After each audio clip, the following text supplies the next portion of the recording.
Granton in the tank role, while we have DPS Jaden Gallup, one of the, I believe he's a senior now. Yes, very high-ranked player on this battle team. I believe that if you guys don't know, Jaden actually recently hit top 500, maybe top 250. So that is extremely good. It's like top 1 percentile of players in the game. Next up, we have Preston Pallett as Penguin. Also in the DPS slot. In support, we have Unicorn Syrup or Jasper Holland. And then last, we have Luster Cat, which is Kane Chang. So as far as those go, we are now looking at the Nepal control map here. Nepal control map as we jump in. See what the teams decide to do here, jumping in. Yeah, from what we're seeing here. Getting over to the actual players. Yeah, it looks like Rockbridge here is running, I believe, Doomfist and Orisa. Very powerful combination here, as Doomfist can go through shields and Orisa can lay down a strong front line. Yep, already jumping into trying to break barriers down right now. Rockbridge doing a little bit of rotation over to the middle of the playground, trying to use the walls as cover. It's a very smart move. You don't have infinite shields, so you want to use those walls. Farah doing a little flank here on to Battle, already picking up Domo. Parker getting a pick off onto the Sigma, and then the Ukatsu 008 trading onto Shiver. Also picking up Nanites, and then well done. Battle Gold looks like it's going to pick up the first point here if they don't lose it. Yep, it's very important to get the first point here as they start to collect the percentages. First person to get 100 secures a point, and it's first to 2. Yes, first to 2 points. So collectively, it'll be 100% on this point and then 100% on the next point. Also watching here, Battle Gold setting up for their next attack. Seeing Farah up in the sky, using that shield. That's very smart play. Rockbridge Green now moving in, trying to find angles on their opponents, but only finding shields at the moment. Yeah, we've got a little bit of a pharmacy going on here as Farah and Mercy are flying around trying to find the flanks. But Doomfist about to charge in, but decides to cancel his mind. Gets a great knock-up. Domo Parker, that's a lot of work there, but he's got to get out before he gets killed. He's got 20 HP. Oh, still gets picked off by Ukatsu 009. Does get the revive. Peter, here we go. Peter be able to pick up Parker as the Doomfist. That Doomfist is very critical for a lot of damage. One of the strongest characters in the game right now. Yes, he is. Sigma doing a lot of work here on both teams. Those shields are so powerful. Also, his damage output is just really high as well. DPS trying to find flanks onto the Battle Gold roster. Unfortunately, not picking up anything yet. Domo Parker's trying to get onto this Orisa, but he's not finding him. Oh, good hit there. This Orisa's going down to 120 HP. It's almost down. 20 HP left. Yep. Boom. Got him. Great job to hold the point here at 81%. There's a lot of battles going on here, but still a lot of great contact overall. We are now approaching a position where Rockbridge Green really has to take this point back if they have won a chance. There it is. There we go. Yeah, so, this is a big change here because now Rockbridge Green here has to protect the point up to 100% themselves, and now with ultimates used, they have to reset all of the players so that way they push together. That's right. Because it's super important to push as a group and as a team. Yeah, and when you see on the left side there, Rockbridge Green actually still has 2 ultimates online that they can use to defend it. But Battle Gold, great ultimate. There's it is. Yep. Getting 2 picks there. Farah maybe a third. Up 2. That's pretty good. Getting some damage in and breaking shields. That's always important there as well. Looks like this is going to be a fairly good hold for Rockbridge Green. But Battle Gold still has 4 ultimates online. They have the ultimate economy in their favor, so they just need to use it effectively. Yeah, also, well done 101 there, picking up Ukatsu 0010. Yeah, this is very important here to see that Battle Gold here has 4 ultimates lined up. You can see that in the top right corner, while Rockbridge Green has 2. It's going to be a big shift here. Can Battle Gold push and take the point and secure the first 100% map? Also have a change from the Orisa over to a Reinhardt, trying to be a little bit more aggressive with those pushes. This might not work out for him as the Maeve throws down a Blizzard, and then they get Graviton surged by this new Sigma character. Well, Marco, well done, doing a lot of work there on that character right now, holding them off on his own pretty much. But Battle Gold putting in a lot of push, using those ultimates to as much effect as they can, trying to bring down Rockbridge. Yeah, a lot of crazy fights going here. Overtime here, contesting for 100%. Looks like Rockbridge Green might be able to defend this if Domo can continue on his Oh, rampage Battle of Gold was able to destruction. secure it. Look at this. Domo is just popping off right now. That is a lot of damage coming out from one hero. I will tell you that right now. He is being pocketed by both supports. It looks like Domo is literally the only character other than 2 supports standing on this payload, or this control point. That's amazing. Doomfist, one of the best characters right now. Being able to go through a lot of shields is definitely a big change in the 2-2-2 meta. That is correct. Yeah, right now the biggest support or DPS heroes that we see in a lot of these plays is going to be Doomfist and Pharah, especially because of their ability to go around and through those shields. Battle Gold now pushing back onto the Reaper point. ultimate. Reaper ultimate being used to very little effect, only picking up 1. Rockbridge Green picking off 2 there with a Pharah ult of their own. Where Sigma gets revived on the Rockbridge Green side. Oh. This is a very chaotic fight, but this has got to be the last fight for Battle Gold if they want to retake and win this map. Yeah, we see Rockbridge dropping some members here, but can Battle Gold push here for this percent, getting down to 99. It's going to be down to the wire, guys, as there's only 2 people on this point. It's all going to come down to the DPS here. Unfortunately, Dumbo gets picked off. This means the supports are trying to keep their DPS alive. Oh, wow. Moira v. Mora, and that is Nanites down. I think it's going to be... Oh, Farron's still contesting for it. Barely gets back in there. That's amazing. All right, we got some contestant right here. Shiver said, I'm not giving this up. I'm going to stand on this point. You're going to have to make me move. We see the Mercy Res as well.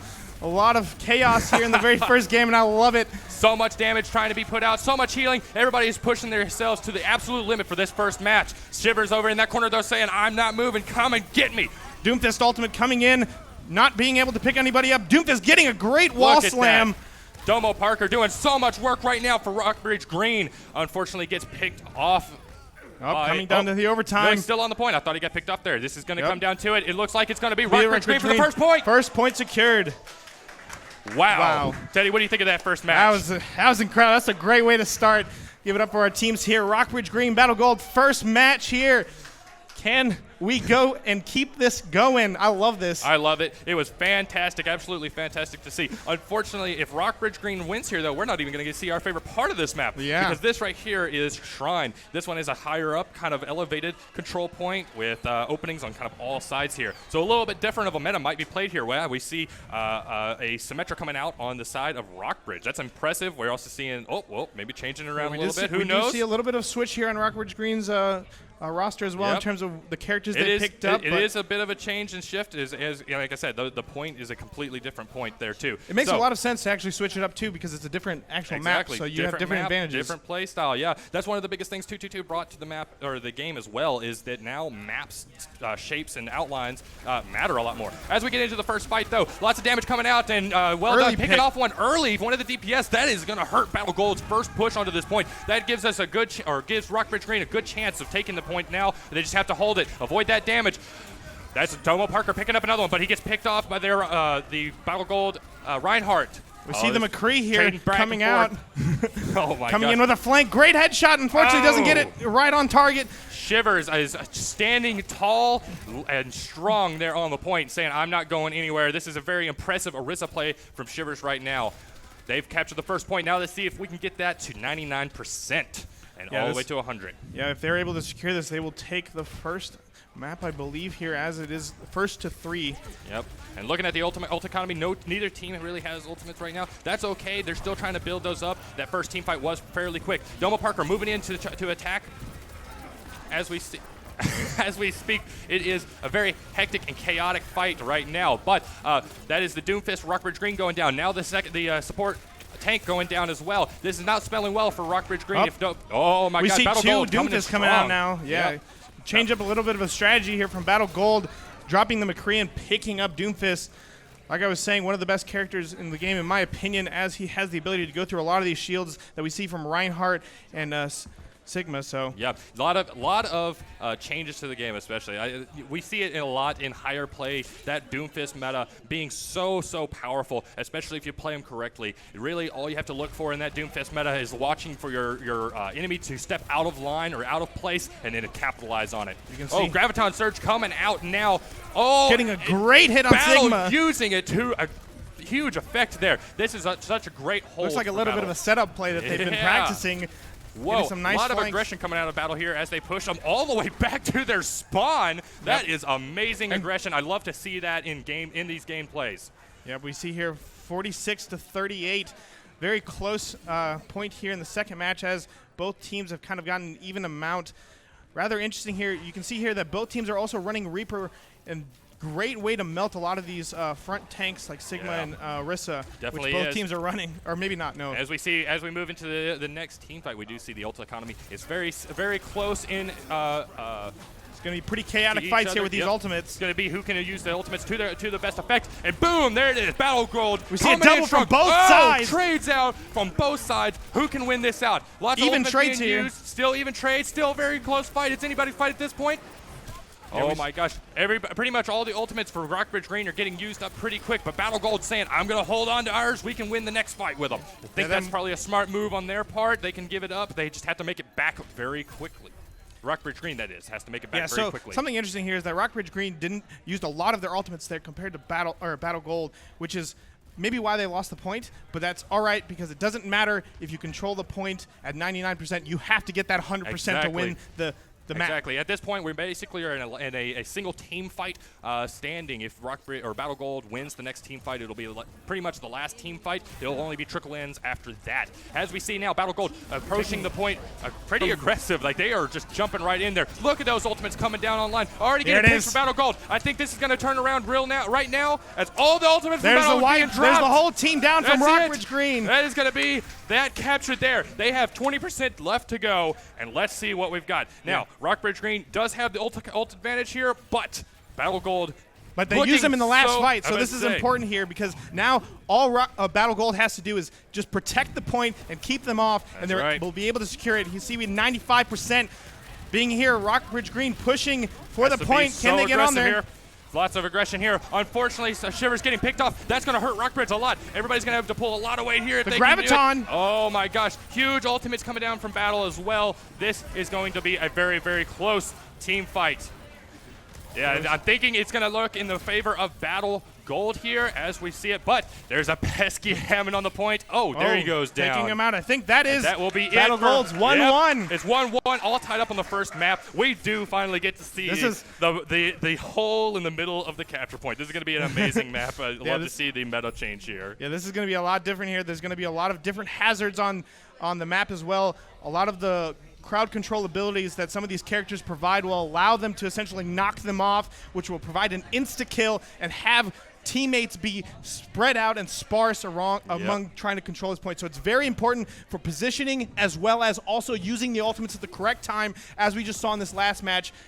Basically, if you have to use your ults to get the point, you have to hold it as well. Yes. I usually tell people you need to engage with ultimates and then defend with ultimates. That's how it has to work. Now, there was actually an ult economy change or an ult generation change. See the whittle here is that's an interesting lineup here. See, as we follow Rockbridge Green into the point. They take the high ground side. It's an interesting pick there. I think it's a smart pick as they're already on the point. Now Battle Gold has to essentially act as the, oh my gosh, there's the first one from Shivers. And there's, oh my god, Parker picking off another one. Domo Parker there picking off another one as Doomfist. Oh my gosh. You can see there Peter's hiding behind the little stairs. Very smart as a support, trying to hide and make sure that he's not taken out because he is one of the main sources of healing as they are running Lucio. That's right. And I want to point out that you didn't even have to take a whole team fight there, right? That you just needed to stop Battle Gold's push onto your point, and now they have to go back and change some things up, spawn and come back as a full unit. Figure out how do we want to push this differently. You took the advantage away from them by taking literally one elimination. We see here Battle Gold taking a little bit of a flank here, trying to get it. But Domo finding a great pick on Lucio, losing one of the healers. Oh, and that Sigma right there, eating that fire strike from the Reinhardt is huge. Oh, unfortunate for that Reaper, 2 and 2 down. Battle loses another. Can they capture this point? I hear a lot of communication coming out from both teams right now. It's what I love to hear. Lots of ultimates being dropped as well. See who can win out this team fight. Right now, it looks very even to me on the control point. You see that Anna so vital here, getting unfortunately picked off by that Doomfist. That looks Lucio like it also might be getting the a change. pick. That might be the change for the tide for the match here of Battle Gold. Might be able to take the point if they can quickly secure these other eliminations. That Doomfist being pesky, trying to hold it out. There we go. I think they're going to be able to take the point away from Rockbridge now. So very strong start. For Rockbridge. Yes, very strong start for Rockbridge Green. They should be very proud of that, as they were able to get at least more than half, and without even using too many ultimates. But it's all right. Everyone has to reset, and we're going to go right back at it again, clashing at it like two rams. I love it. That's right. It's always kind of a give and take of flow. It's almost like the tides coming in and going away. Very interesting flow to the meta right now. So enjoyable to watch as well. Ooh, Shivers trying to go for another boop off. Unfortunately, misses that. Lots of ultimates coming down from both teams right now, as neither team wants to lose this next team fight. It's a very crucial fight for both teams. Yeah, this is very important, as a lot of members of Battle Gold unfortunately getting picked off. This is going to be rather difficult for Battle Gold here to capture. I was about to say, very, very important for Rockbridge to take that fight right there, especially without using as many ultimates as they needed. They still save some ult economy. Very smart there. Domo Parker's ability on that Doomfist has improved a lot. I will tell you, I was working with him a few weeks ago. He was talking about how he wanted to learn this character, and he has done a lot of improvement on that. It's a very warming thing to see somebody improve a lot. Oh, great pick on the name. Battle Gold's Doomfist doing a lot of work there too. Peter is out now. That is huge for them. Oh, Ultimate's coming down from Battle Gold as they say, we're taking this point back right here, right now. Get off our point. Yep, they need this for sure. They definitely need this, as they need to get more percentage here, because this decides the map. This does decide the map, or the first map point, which is extremely important. If you want to look at the top right here, Battle Gold's ult economy is looking fantastic right now as we move into the next team fight. This is going to be very interesting for Rockbridge Green. They have to play it very calmly, very collected, and not overextend in any way. They cannot make a mistake here. Domo Parker coming into their lines though, saying we're going to be aggressive. We're going to hold them in this choke. I love it. It's very being chaotic. dropping right now. Everything's coming out, all the ultimates. Whoa, but Rockbridge Green already taken 2 from Battle Gold. That's huge for Rockbridge Green as they push in. It's still Rockbridge Green's favor as 3 to 4, 3 to 5, 3 to 4 there. Yeah, we see a lot of ultimates being used here to hold the point, but unfortunately, Rockbridge Green have the numbers, and they do secure the point. This is going to be rather crucial. Can Battle Gold get onto the point to make sure that the game does not end? Here comes a Winston. Can he stall the point long enough for his team to get back? Unfortunately, he's down now. Oh, Battle Gold's going in with everything. This is it. They're going in. All in right now. Oh, my gosh. Boops everywhere. This is such a chaotic fight. I love the enthusiasm too. No one's giving up. We're seeing every single ultimate drop. Oh no, unfortunately 2 people just got booped. Big play here from Lucio. Can he get back on? Oh, but Rockbridge Green might hold on to this point, and that is going to be the first map for Rockbridge Green. What an amazing game. Woo. That is incredible. Fantastic. So much aggression coming out. So much, so many cool plays there. I cannot wait. I want to see the play of the game, and then I think we're going to send it over to the analyst desk there and see what they thought of the game. Oh my gosh. Oh my gosh, he got pulled back. That was so unfortunate for the enemy. Getting a lot of damage there. See consistency with those ultimates. There's 2 control points. You have to capture, each time you capture one, you gain a point. If you capture both control points, it swaps sides and you retain time on the board as well. So the team that ends with the most points, the team that ends with the most points here after time runs out will be the victor as it swaps back and forth. So I want to just clarify here for the audience as well as people online as well. The colors are the colors are wrong, but the sides are right. So Battle Gold is on the right and Rockbridge Green is on the left. You can see a lot of the players have changed their names as well.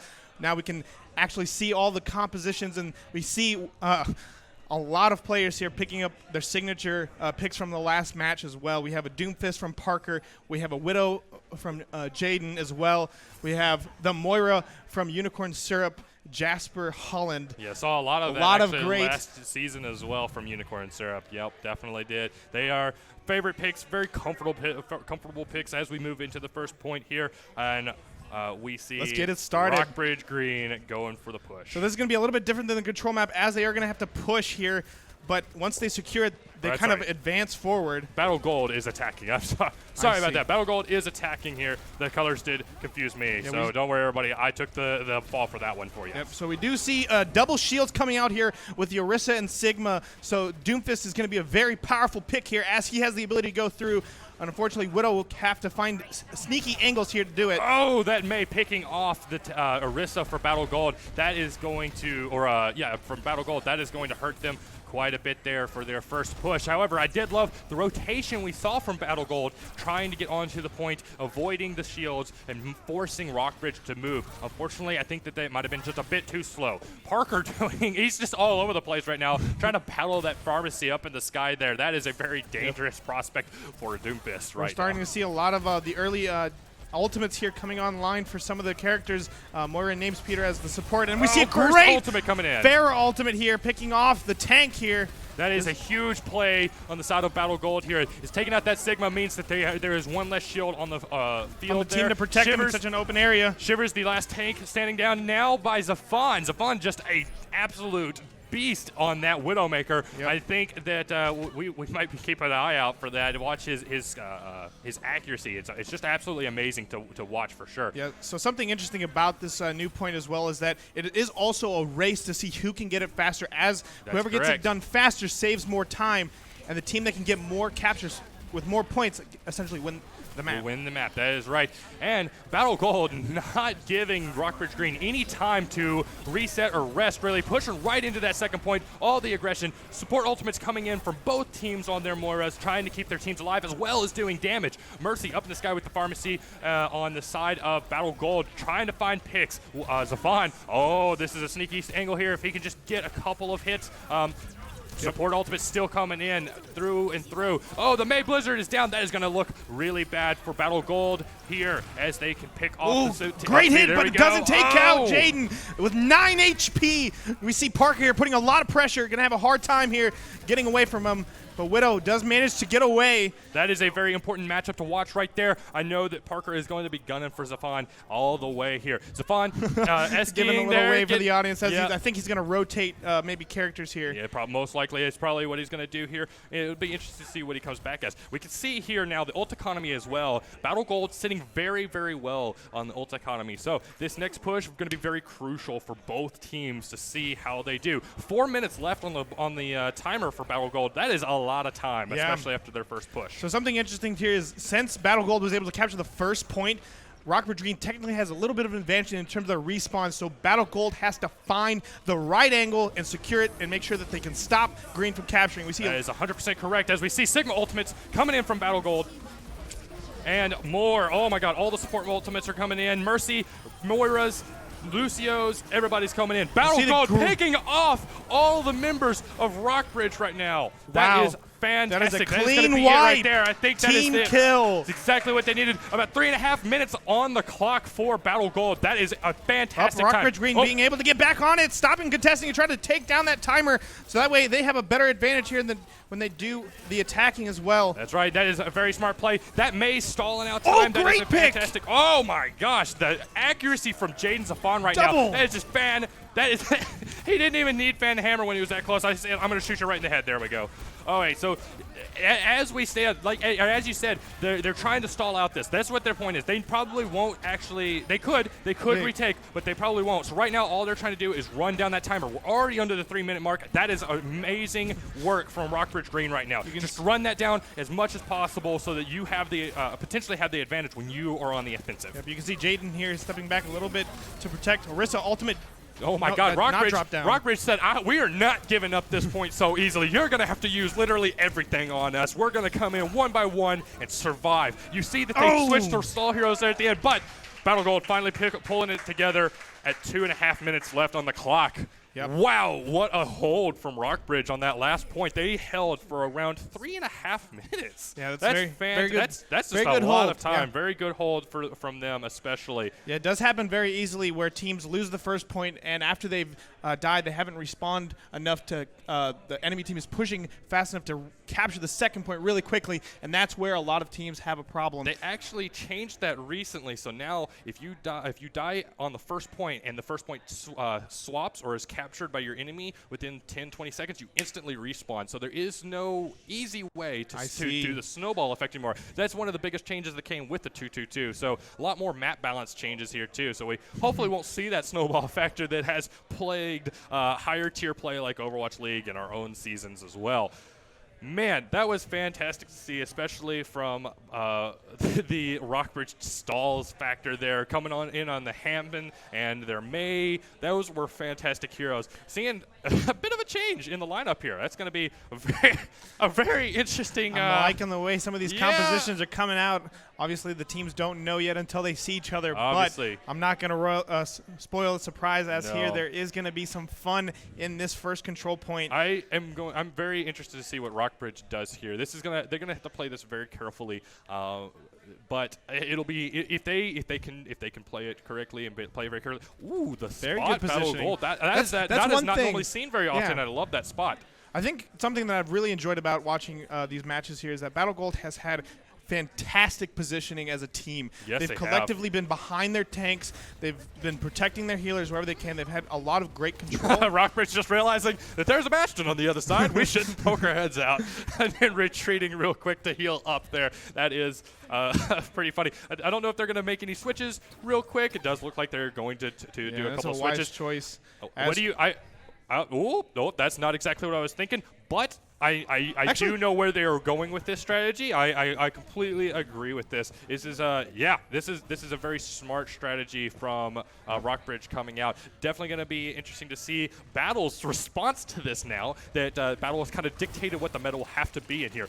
Wow, quick spotting on the top side of Rockbridge or Battle there, finding their enemy. The teleportation for the Bastion. That is clever repositioning here from clever. Battle. Love seeing that. The skill level in our league has gone up so high over the last year. This is fantastic. Look at we can see this, the rotating Bastion. He's able to move and sit in the same spot. What am I watching What an right incredible now? idea here as our first set of games here. What am I watching? This is a 200 IQ play from Battle Gold. That is fantastic. I haven't seen that anywhere other than the Overwatch League. I think this isn't going to be the first time that we see this until maybe Blizzard takes us out of the game. That was absolutely amazing to experience. That was a strategy and a half right there. Not only do you have a team that's so compact and protecting themselves, but they also have the ability to move around together as a team. Rockbridge Green now trying to find a different approach route onto this point, trying to avoid that Bastion now. Probably a smart move as they teleport the Bastion around a little bit more. Ooh, Bastion coming down now. Rockbridge's got to be very careful. Don't want to get picked off by this as his ultimate is very high damage. Yep, we see here Battle Gold also using a lot of their ultimates here to protect it. They've knocked down the time quite a bit. Yeah, and the Baptiste ult is now in to support that Bastion, and he just kind of mows down the Rockbridge Green's roster and their shields. That is a very powerful combo that has been added in since the last season. We didn't see Baptiste in last season. Now we do. His abilities combo very well with Bastion, and you can see in the combo from Battle right now. You have double the damage. It's double shields for full bunker. You have the Bastion, and then you have two supports who their job is to just keep the Bastion alive. Yep. This is such a hard bunker to crack right now. Rockbridge has to play this almost perfectly to get through this. This is going to be a very difficult fight here, for them. Rockbridge Green only gotten a third of the point here. Very strong hold here from Battle Gold. Yeah, this is going to be very difficult. Smart Maywall there coming out, but unfortunately the Bastion mows it down very quick. Sigma ultimate coming in too from Rockbridge Green. Getting mowed down! Gosh. That's going to be hard for the DPS for Rockbridge Green. Just falling apart again. Unfortunately, it's just too much damage for them to take on this Bastion the way they have. I think that we really need to see a change of plans here. I think we have to see some hero swaps and a change of their meta, right? Yeah, it's not easy. It's not easy. This looks like a strategy they've been practicing, and they've been especially thinking about it here. Yes, and we have 35 seconds left on the clock. Rockbridge has got to pull something together here. They have to make this right now, right here. Otherwise, this will spell the end for them. You see taking some of the similar approaches again. Can they make through? Ryu coming in and taking out nanites already. Oh, the Jaden gets picked off. A lot of damage. Oh, he's got to deny the res, though, as Zafon's getting res right now. Oh, maybe he stopped him. Yep, there it is. Stopped him. That's impressive. Rockbridge has a potential to take this point right now. I hear comms coming out from both teams. That is such a vital pick here, taking out Jaden as he is the main source of damage. And we see Rockbridge pulling it together finally right here at the end. It is overtime. They had to take that. That was a must happen right there for them to stay alive in this match. They will get some time. Now we are back up to 3 minutes as they push towards the still second point. very great hold from the beginning. Very great See hold. here the difference. Wow, can they capture this? This is going to be great. Let's see if Battle Gold has a different strategy for the second point as well, as they have a little bit of a respawn advantage. That's right. And at this point, too, Rockbridge Green has to take this point very quickly, very successfully. As the Blizzard from May comes down, this is going to be a huge ultimate if they can actually capture someone. Looks like it's only the Sigma that gets picked off here from Rockbridge Green. But still, Sigma getting picked off. Oh, yep, he does get red, so that's unfortunate for Rockbridge Green. They have to continue to control that point. Oh, my God. Nanites finally getting another boop there onto the Sigma. Rockbridge might be able to pull it out here as a Nefera ultimate from Parker comes out.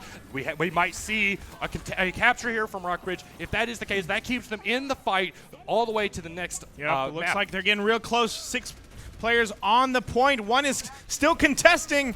Battle Gold now in stall mode. They're saying, look, we have already shown them, we've already cut out so much time. We only have to stall this out just a bit longer. Just keep going into the point. Trading in time. You see this. Yes, coming into unfortunate, but for Battle Gold. But Rockbridge Green cinching it out there, about 45-ish seconds difference there for time left. But Rockbridge Green finally pulling it together there at the end. They're still in the running for this map with that time. What a play from Battle Gold, though, with that Bastion. That was absolutely fantastic to watch. I was thoroughly surprised by the level of coordination that was pulled out by Battle. That was so impressive to see. Yeah, I love playing Bastion. I've not seen that at all in Overwatch. That was very clever strategy here. Being able to hold a very difficult point, too. It is. This is not easy to hold. There's a lot of angles, a lot of open space, a lot of maneuverability for some of these teams to just squeeze in. And being able to hold that first point is fantastic. Let's see here. We're seeing maybe a different lineup here. It does look like Battle Gold here will be defending again. That's right. And, you know, maybe we'll see some change up from both teams. I don't know yet. But I will say that Rockbridge has to be very quick with both of their captures. If they can capture both, they have to be very quick to try to retake the control of the time bank left in this match, because it was very, very convincingly on the side of Battle here. And Battle did hold them off the first point for way longer than they have. It's going to be very vital here to maybe if Rockbridge Green can find that same angle that they were able to squeeze in and capture that point, save them a lot of time, potentially get more points as well. That's very see what's going on. See how they take this point here as Battle back in the same position, same strategy. They said it worked so well the first time, we'll just do it the second time. Oh, using the air conditioner on top of the building to block a lot of the flanks here. Look at that. That's actually very smart. Parker trying to find a little way around here. Maybe he's trying to gain some ult charge, but doesn't want to get picked off by that Bastion as well. Very smart play there. Names Peter picks up the May and Lucifer there. Yeah, we see here a little bit of change of positioning here from a lot of the main source of damage from the Bastion, being able to think on the fly and know the better angle here. That's right. So they said, look, the Rockbridge is going to try the same thing. Let's do something a little bit different that's just as effective. I like the change of pace here. 1 minute left. Play. Yeah, 1 minute left. Rockbridge Green has to get on this point right now. But the only way I think they're going to be able to do that is to find very lucky picks, very, very accurate picks with their cooldowns, or get their ultimate generation up quick enough. Unfortunately, the Symmetra Ryu takes out 2 already. There is only 40 seconds left. That is not spelling well for Rockbridge Green. They need to regroup to take it on the last team fight here. Yeah, it looks like here, too, a lot of the ultimates are starting to come up for both teams. A little bit more favored on the Battle side. Going to be super vital to stop the breach of this first point. I love this strategy. It's so amazing. This is very impressive. So much coordination, so much communication must be coming out from Battle right now. I wish I could hear their comms right now. It's just crazy. Names Peter popping the Valkyrie on his Mercy, trying to keep his team alive as they push onto the point. There's Immortality coming down from the Baptiste as well. Great distance here from Names Peter, staying out of the zone. Yeah, unfortunate for Rockbridge Green. Zafon on that. Bastion just puts out so much damage. He says, it doesn't matter how much healing you have. I'm just gonna put too much damage down. Oh, very difficult for Parker. there. I think that is gonna be the first point for Rockbridge Green. All right.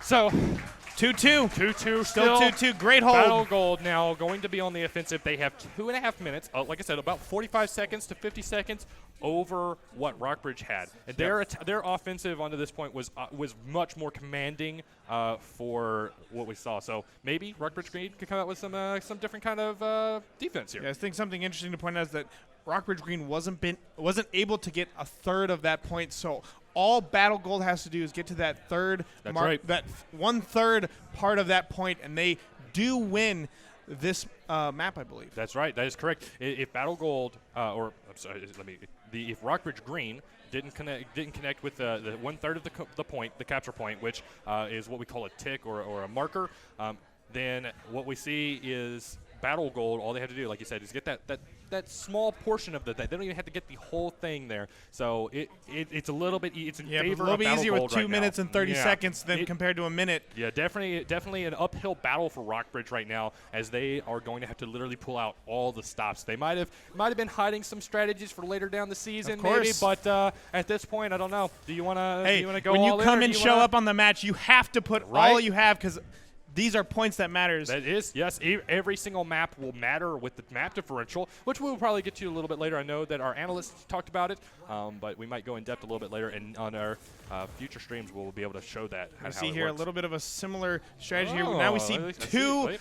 of the great powerhouse damage dealers bashing one of the best characters for just constant spray of damage. Good rotation from Battle Gold here, avoiding damage entirely as they move through the buildings here. Very smart play. They're probably going to wait for Symmetra's cooldowns now before they make another move. Nope, going to go right forward, trying to take on the... Oh my God! He's staying Parker alive! taking down Sigma so fast. Meze just destroyed. Oh my gosh, that was so fast. Oh, but Savon pulling it, pulling one on Domo there. Oh, Domo's being rezzed here. Both teams just hurling damage It is at a each other battle right now. of the bullets. Who can shoot faster and deal more damage? We see the revive here from Battle. Oh my God! It's literally just who can hurl more bullets at one another and see who I want to wins. point out that this is all possible because of that Bastille, basically, Baptiste yep. being able to keep his team alive and stopping the denials of death. But unfortunately, Rockbridge Green able to hold it and stop it. Now in this position here too, with a very similar or what we call a mirror comp here. Literally, it's a mirrored comp. With a mirrored comp here, mirrored comps will almost always favor the defenders. So unless Battle Gold can pull something out that's a little bit different, Rockbridge has a bit of an advantage while it's currently mirrored. That was a good try and attempt there to flank, denying a lot of the damage. They're going to retry it here again. This is a little high. Let's try this again, maybe. The battle of bullets, like I like to call it. 1 minute left remaining. Can these two teams confront the point and maybe get a difference in points? I don't know. We're going to see. This could be a tie. This could be a tie potentially. But looking at Battle Gold, they're trying to wait on cooldowns before they jump out. That was so close. His health was almost completely destroyed before the immortality field from Baptiste came out. Zafan saying we got to wait for our cooldowns one more time. We cannot do that and make a mistake on timing. We have to win this every single time. They might be. Yep, 30 seconds remaining here. Very, very important. Positioning is key. Rotation from Battle Gold. That is a very interesting play here. Look at that rotation from half of Battle ultimates, Gold's the team. healing, the death denial. This is incredible. It's still just who can throw bullets faster and harder than the opposing team right now. But the Symmetra walls coming in, trying to keep their team alive. Got a nice flank, but gets stunning and picked. Battle Gold being taken down a few notches here. They might be able to sliver of capture health. it. Oh, this is so close. I think that Rockbridge Green is going to pull it together and tie up the map. Wow. I haven't seen a draw in a while. These games are that very was so close. Good plays on both sides. Rockbridge Green coming from behind to cinch in that draw. Such good plays here. So we're going to see the play of the game here, and then we will be sending it over to the break. We're going to be taking a break. Okay. And then we're going to start the matches as soon as possible. Sounds but great. I'm excited. Oh my gosh, all the damage coming from choke heroes. points. Exactly. So lots of different things here. Every single map here will be action-packed. I love it. Both of these teams throwing everything at us right now. This is just fantastic. I think this map, too, and this type of basically objective play style here is going to show the versatility of both of these teams. That's true. Who can hold the control point better to who can push the payload better and hold the vital choke points that need to occur to maybe get a lead. Yeah, who's been practicing the payload maps the most, really, too, trying to learn all the different angles and trying out different things. Lots of, I mean, I said it before, but man, the amount of communication and coordination that we're seeing from these teams is so amazing to me right now. Like this, it is crazy to watch. These high school students are just really popping off. They're showing us everything they've got, and it's hard to tell whether or not they're pros already. You know, there's some of them that are just amazing to watch. They're doing here. some things that are showing off their great skill in the game and their love for Overwatch. Yep. Let's see here as we have the first Parker on the Bastion here dealing some damage to the Scare, but his bullets scatter. So. Yep. And Ryu here on Pharah. They're going to try a pharmacy here. Now, we saw Rockbridge Green trying this very similar composition against Battle on the last map when they first engaged a Bastion here. But can Battle make it work like Rockbridge did? It did take Rockbridge quite a while to do it. So I want to point out here, very interesting positioning here as they use these their abilities to basically displace themselves into the corner. Oh, Parker being taken down by the Orisa of Battle already. That is very smart and very quick play there. Unfortunately, the Mercy for Battle or Rockbridge can't get back over to him to heal him. So this is going to be in the advantage now of Rockbridge. Or of Battle. We see here missiles flying from the sky, dealing a lot of damage, but it is important to pick off those healers because they just keep those tanks healthy. That's what they're meant to do, soak up that damage. That's right. And Rockbridge saying we're not going to give it up that easy. We're going to tiptoe right here on the line and use this corner for cover. Oh, my God. What What a a shot shot from Zafon. Whoa, did you see that? That's why we wanted to watch him a little bit. His accuracy is so good. He is now flanking here, looking for some good picks. Oh, it picks off Domo Parker there. All right, there. Oh, another headshot! Again, this man is going to pop off. He's a madman. He's going to take down everyone if he can. Still looking for a couple of more eliminations. Trying to find this Valkyrie Mercy here. Yeah, playing. This is one of my favorite characters to watch, too, because you have to be clever with how you approach this. The headshot after headshot, the little dink you hear, too, man. It's so satisfying. Looking for those angles, trying to find them, trying to keep Rockbridge from coming back and contesting the point too early. Man, these DPS on Battle Gold, they are so aggressive. I love watching this. I think both teams here are doing a fantastic job. Holding and pushing the damage. We see it back and forth. That's why there was a tie last map. That's right. That's definitely right. So Rockbridge Green trying to play a little bit slow here, especially now that their main tank is down. They said, well, we don't have as many shields. We got to play a little bit slower. Try to use the walls, especially against this Pharah and Widowmaker combo. That is such a powerful combo, such long range damage. That's something that Bastion can sorely lack. Right now, we're literally watching Battle just push the card along, uncontested essentially, because of Rockbridge Green's lack of a main tank. Yeah, we see Battle Gold here pushing at 3 people. That's the maximum number of people that you need to push it as fast as possible. As the number goes down, it goes slower. But we see here quite an open area. We're getting a great pick on the tank. It's going to be very good. What a madman. Just all over the place. But that's what Peter Kim here on that Mercy, being able to revive his teammates. Jaden has to get the picks, but the supports are doing a fantastic job bringing back those teammates back to life and keeping their hold here. We have it. The payload has stopped. It is right next to the checkpoint. Both teams here maybe trying to find a good pick. Yeah, only about 4 meters for Battle to push the payload to get the second point of this map. Sigma pushing on Zafon to get out of my game right now. He is tired of Zafon flanking and getting those headshots. I'm sure all of Rockbridge Green is feeling the same way, trying to figure out how can we contest that Widowmaker. We cannot continue to take those high damage burst shots from Zafon anymore.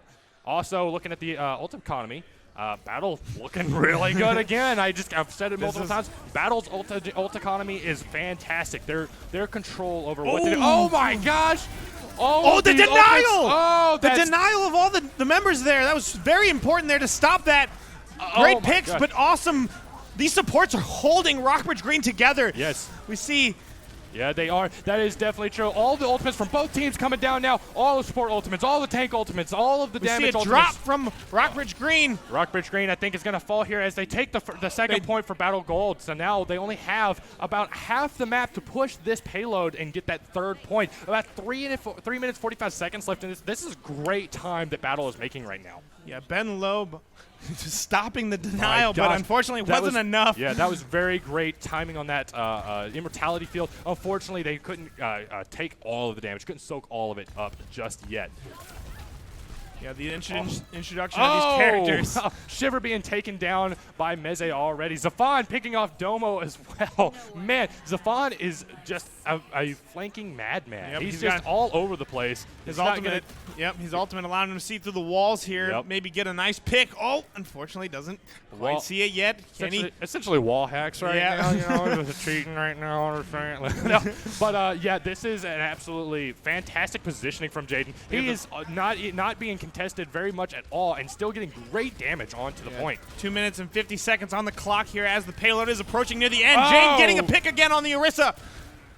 He's trying to take out Domo Parker there, and he does. This is great. Now the main tank and one of the damage dealers for Rockbridge Green is down. That allows Battle to be more aggressive and push on them, try to pick up more eliminations. Names Peter is down. Nanites is down. This is both their supports.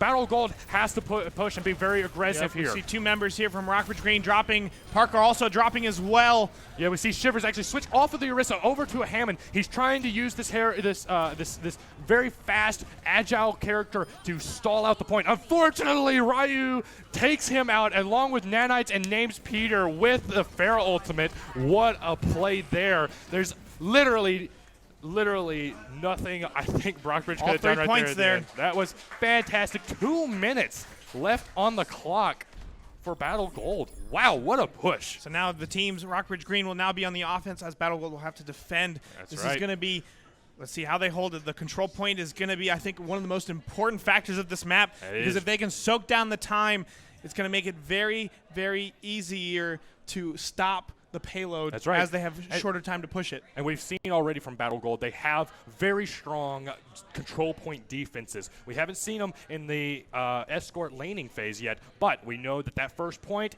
we've seen their control point defenses. See if they're going to do something similar here, but I think that they probably have a plan. We've seen their coordination already.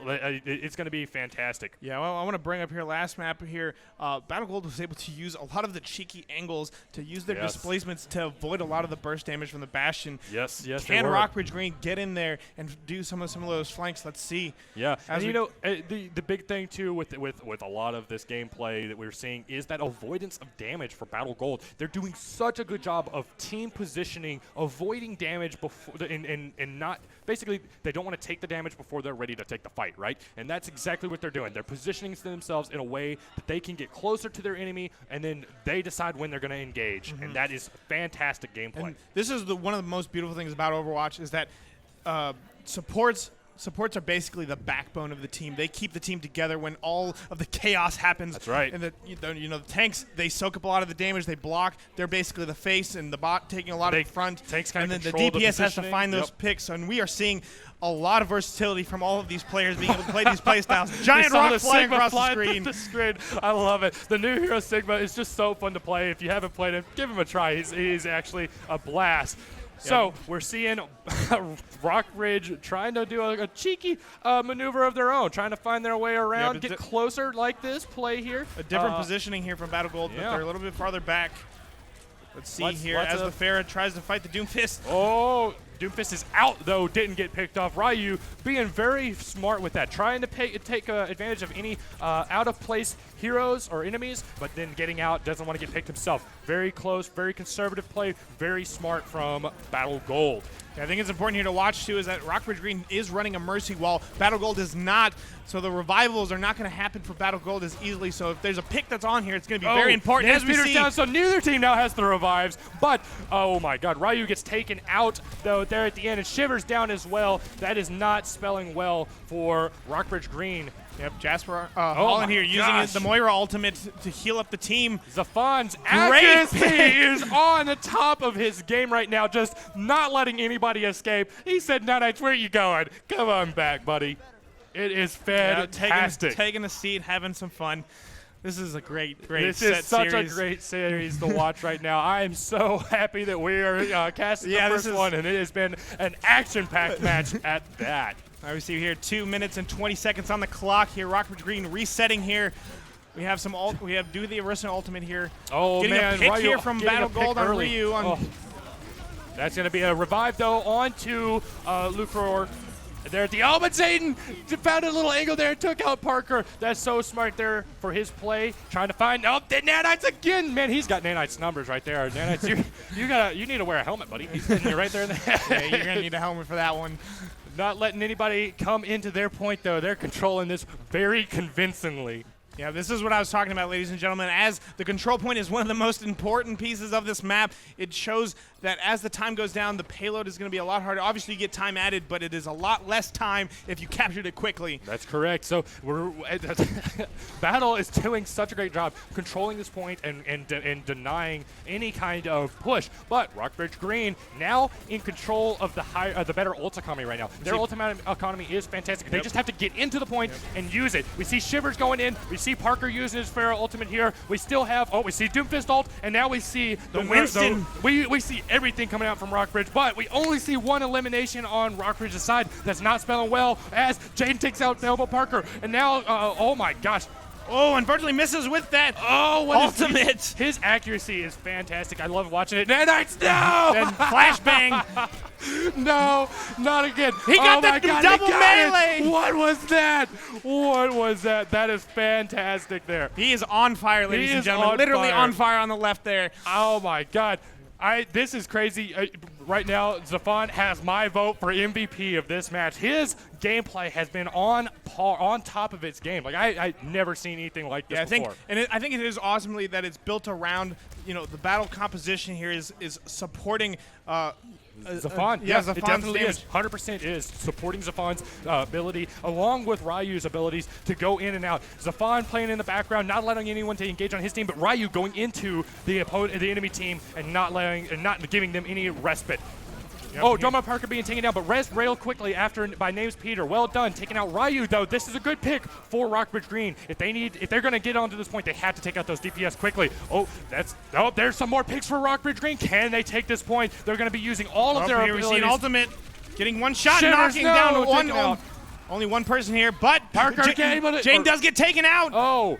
That is exactly what we need to see from Rockbridge Green there as they finally take the first point. It is overtime. They have 2.5 minutes. Can they push it the whole way now? Yeah, so that's what the thing I was talking about here is as the control point has dropped here, you see here Rockbridge Green has 2 minutes and 20 seconds to push it to the halfway point to secure more time and have to push it even further to secure 3 points. If they don't, they will unfortunately lose the map.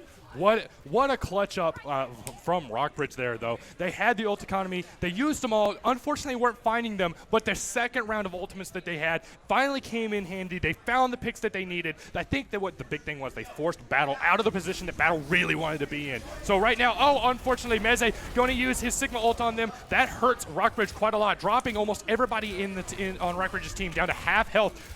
Rockbridge also getting Name's flanked. Peter here.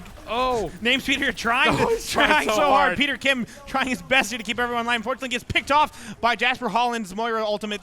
Yeah, that's where you see the support ultimates are being so powerful right now, right? Moira ultimate actually damages and heals at the same time, damaging the enemy teams and healing them. She is very powerful. It's a little broken in my opinion. It might be. We see Moira played in the Overwatch League a lot right now. She is a favorite for that ability. That ultimate specifically has been so powerful for. And one thing I definitely know is that Jasper Holland plays Moira a lot. I think it is one of his favorite characters to play from the previous season. Let's see here as Battle. Oh man, what a shot from Zafan again, man. Rockbridge has to be very careful here. They have to do everything in their power to avoid Jaden's accuracy. I like it here. We see Rockbridge Green here trying to reset. Has a lot of ultimates here ready for this push. This is Ryu super taken vile. down by Well Done. Unfortunately, I think he got scouted out there. Michael Cecil here with the Roadhog ultimate, trying to get the flank, pushing people back. Unfortunately getting picked off, but very great way to displace the Battle Gold here composition. It's actually really nice to see Michael Well Done on Roadhog. We saw him a little bit earlier, but he was actually, if I'm correct, he was actually a top 500 Roadhog player on console. He was. During last year's season. So his gameplay on Roadhog is very high. Caliber. Oh my God, Zafan! Just 20 seconds remaining. Not this giving push is Rockbridge vital. any time. He's not giving Rockbridge any time. Meze's damage output on Sigma is also so high too Xavier right now. McQuitty here on that main tank role. Getting double the picks here, and we see Ryu as well. being able to pick people Nanites as and well. Zafan. Man, Nanites. Great hold from Battle. Great hole. Battle wins the third map now. Wow. So that puts us at 2-0. So we will be seeing a 5th match, but real quick, we are going to be sending it back over to the analyst desk. Let's to the fill screen. Sorry about that. We're going to send it over to the fill Let's see screen the right play of after the game play here of as the we game. see the, like I was saying, the Moira ult. Or no, yep. It's so powerful. Look at it. You might be right. Maybe it is a little broken. We might see Blizzard nerf that in a little bit. I don't know. To the high school eSports, Columbia High School eSports. This is going to actually be the last map of this this series here, as we are currently tied up at 2-2. The tie counting as 1 point for each team. Rockbridge taking 1 map and Battle Gold taking 1 map as well. So we are currently sitting at a 2-2 situation. This map here will cinch it in. So whoever wins this wins their first ever match Of the season. That's going to be big. Going to be interesting to see what these two teams do with this, because unlike the last one, there's no control point anymore. It is a straight escort. So that means that the second that they get out, they have a payload, a cart to push as far as they can. And similar to the last one as well, you have the time that the time bank that you have to race against, trying to get it as far as you can, as quickly as you can. And then you also have points, because there are kind of areas throughout it. You can get a maximum of 3 points before it swaps sides. So you have two checkpoints before you get to the end there. Yep, exactly. And I just do want to clarify again for the audience and people who are watching at home that the colors are incorrect in terms of the green and the green and the blue and the blue. Right. However, the right is Battle Gold and the left is Rockbridge Green, so you can just watch those if you're watching from home. But let's start off here with the first beginning of the payload. We see a Tracer here, maybe trying to do a little bit of sneaky little flank. I like to see this. See what Zafan can do here. I don't think I've ever. We don't watched see him play too many of these kind of characters. He plays a lot more marksman characters where they essentially have to precision. Oh my gosh! Already picks coming out on the side of Battle or Rockbridge Green, doing a great job here, stopping Battle's push. Oh my gosh! Domo Parker said, "Not today, Zafan. Yep. You've been harassing me a little bit too much this match." Now it's time to show you my Bastion. Exactly. That's time to pull out my Bastion. Let's see what Battle Gold does here. Maybe they switch up a few things and try something different to attack this Rockbridge Green bunker comp here. This is a very strong position that Rockbridge Green is taking here. They're a very upfront position. Not sure if I would agree with it, but we do see Battle Gold still stalling out here, trying to figure out how to approach it. They need to do that quickly, though. They don't want to run down that time bank at all. Yeah, they do need to find a pick here on Parker. He is one of the strongest damage dealers for the Rockbridge Green roster here right now, as he is one of the best characters that shoots more bullets. Let's see if they find the correct flank here. Immortality down for Baptiste on the Battle Gold side here. Unicorn Serve trying to keep his team alive as they take that damage from the Bastion. And oh my god. You see here Jasper Holland, Unicorn Syrup, protecting his team here with these healing grenades. He's trying his best. There's just so much damage coming out from Rockbridge Green here, from the Pharah and the Bastion, but also from the Sigma and from Nanites on the Baptiste. There's so much damage to try to defend against and heal. Yeah, I do want to point out here that the Orisa shields from both Rockbridge Green, from Michael Cecil, as well as from the Battle Gold Orisa, the way they get positioned is pretty much defining where the team is going to stand. That's right. And what kind of approach these teams are going to have. So it's kind of a dynamic change here in what's going to happen. Well, let's see. As we move into the next team fight, Rockbridge Green using a bunch of ultimates to try to hold on to this. Zafan finally picking up Nanitz again, man. Nanitz he's going to have nightmares about Zafan later tonight, man. Fortunately, Peter Kim here with the Mercy being able to resurrect him back from the dead. That Zafan has it out for him. I'll tell you right now. It seems like every single team fight, the first person Zafan goes after is Nanitz. It's just every single time, man. I mean, it makes sense. He's one of the supports. So Ben Loeb, Nets here. Parker getting a nice pick on the Orisa, going to drop down the first tank. Yeah, so fast there for... looks like Battle Gold here is struggling a little bit to get outside of the zone and push this payload. Very strong hold from Rockbridge Green. Looking very strong here, closing up with, I believe, a minute left. Yeah, only a minute left. So as we see Battle Gold's positioning, or as they leave their spawn again. See how they do it. Rockbridge is got a dominant defense here, especially with that ult economy. Look up there at the top left and see what they have on board. And you see him popping all of them, it seems like right now. The only one holding back is Shivers. He's waiting for a prime opportunity for that because he needs the enemy team to group up with him. A couple of eliminations coming out on the side of Battle Gold. They take down Domo Parker as well. That's a huge damage source out from Rockbridge. This is big for Battle Gold as they push in, be very aggressive, start to take some ground. Zafan switching over to this Reaper here. He said, "I'm gonna mow down I'm gonna pick on the tanks here a little bit. I've picked on the supports enough with Widowmaker. We're gonna pick on the tanks here, not give them any rest either." Yeah, so, Reaper, one of the better characters to be able to melt down these tanks. That's right. And push through. Battle Gold good now pushing it into the first point. So there's the first point for Battle Gold. About a third of the map left, or 2/3 of the map left to go, though. See how far they can push it. They did gain some more time, so now we're about 2 minutes 20 seconds in the time bank for them. Crossing the bridge here, one of the most, I think, important parts of this map. Great Sigma! Oh my God! Getting a great knock up here. Battle Gold still keeping their momentum, pushing them forward. This is where Rockbridge Green needs to kind of reset and reestablish their strengths. No, Michael, get out of there. Run, Michael. Oh, no. He meleeed him. Oh, no. Oh, those my big shotgun pistols. Bam, bam. Man. We're going down on the tanks.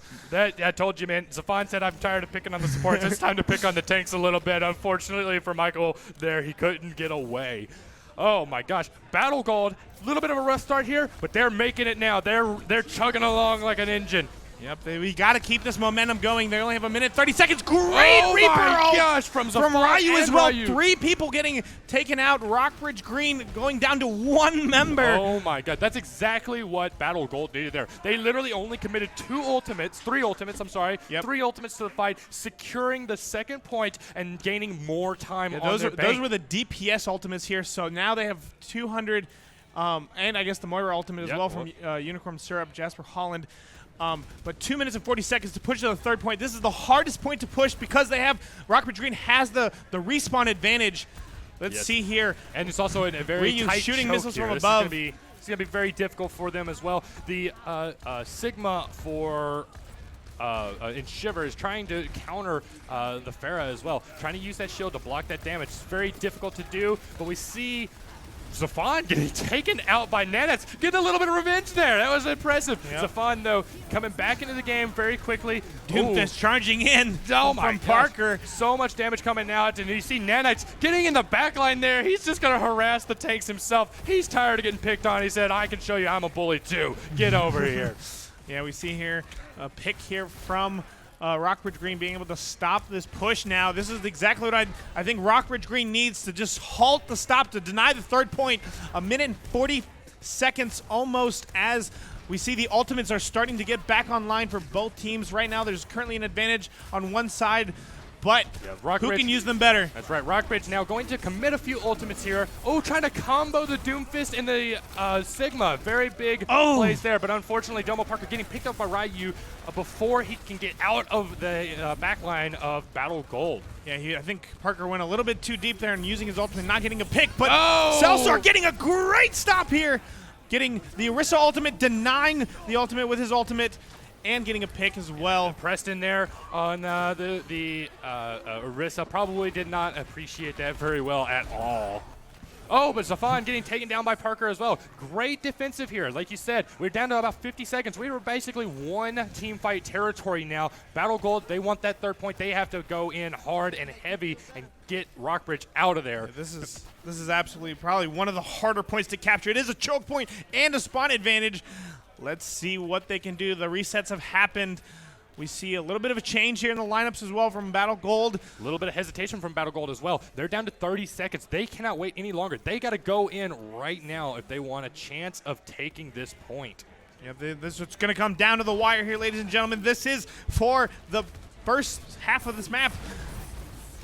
Okay, here we go. Some ultimates being dropped here. Oh, getting picked himself. They traded. Whoa, what a play there. But that's actually in the advantage of Battle Gold right now. Rockbridge Green actually, because they have the respawn advantage. But Ryu getting a great double ultimate here. Can they push through?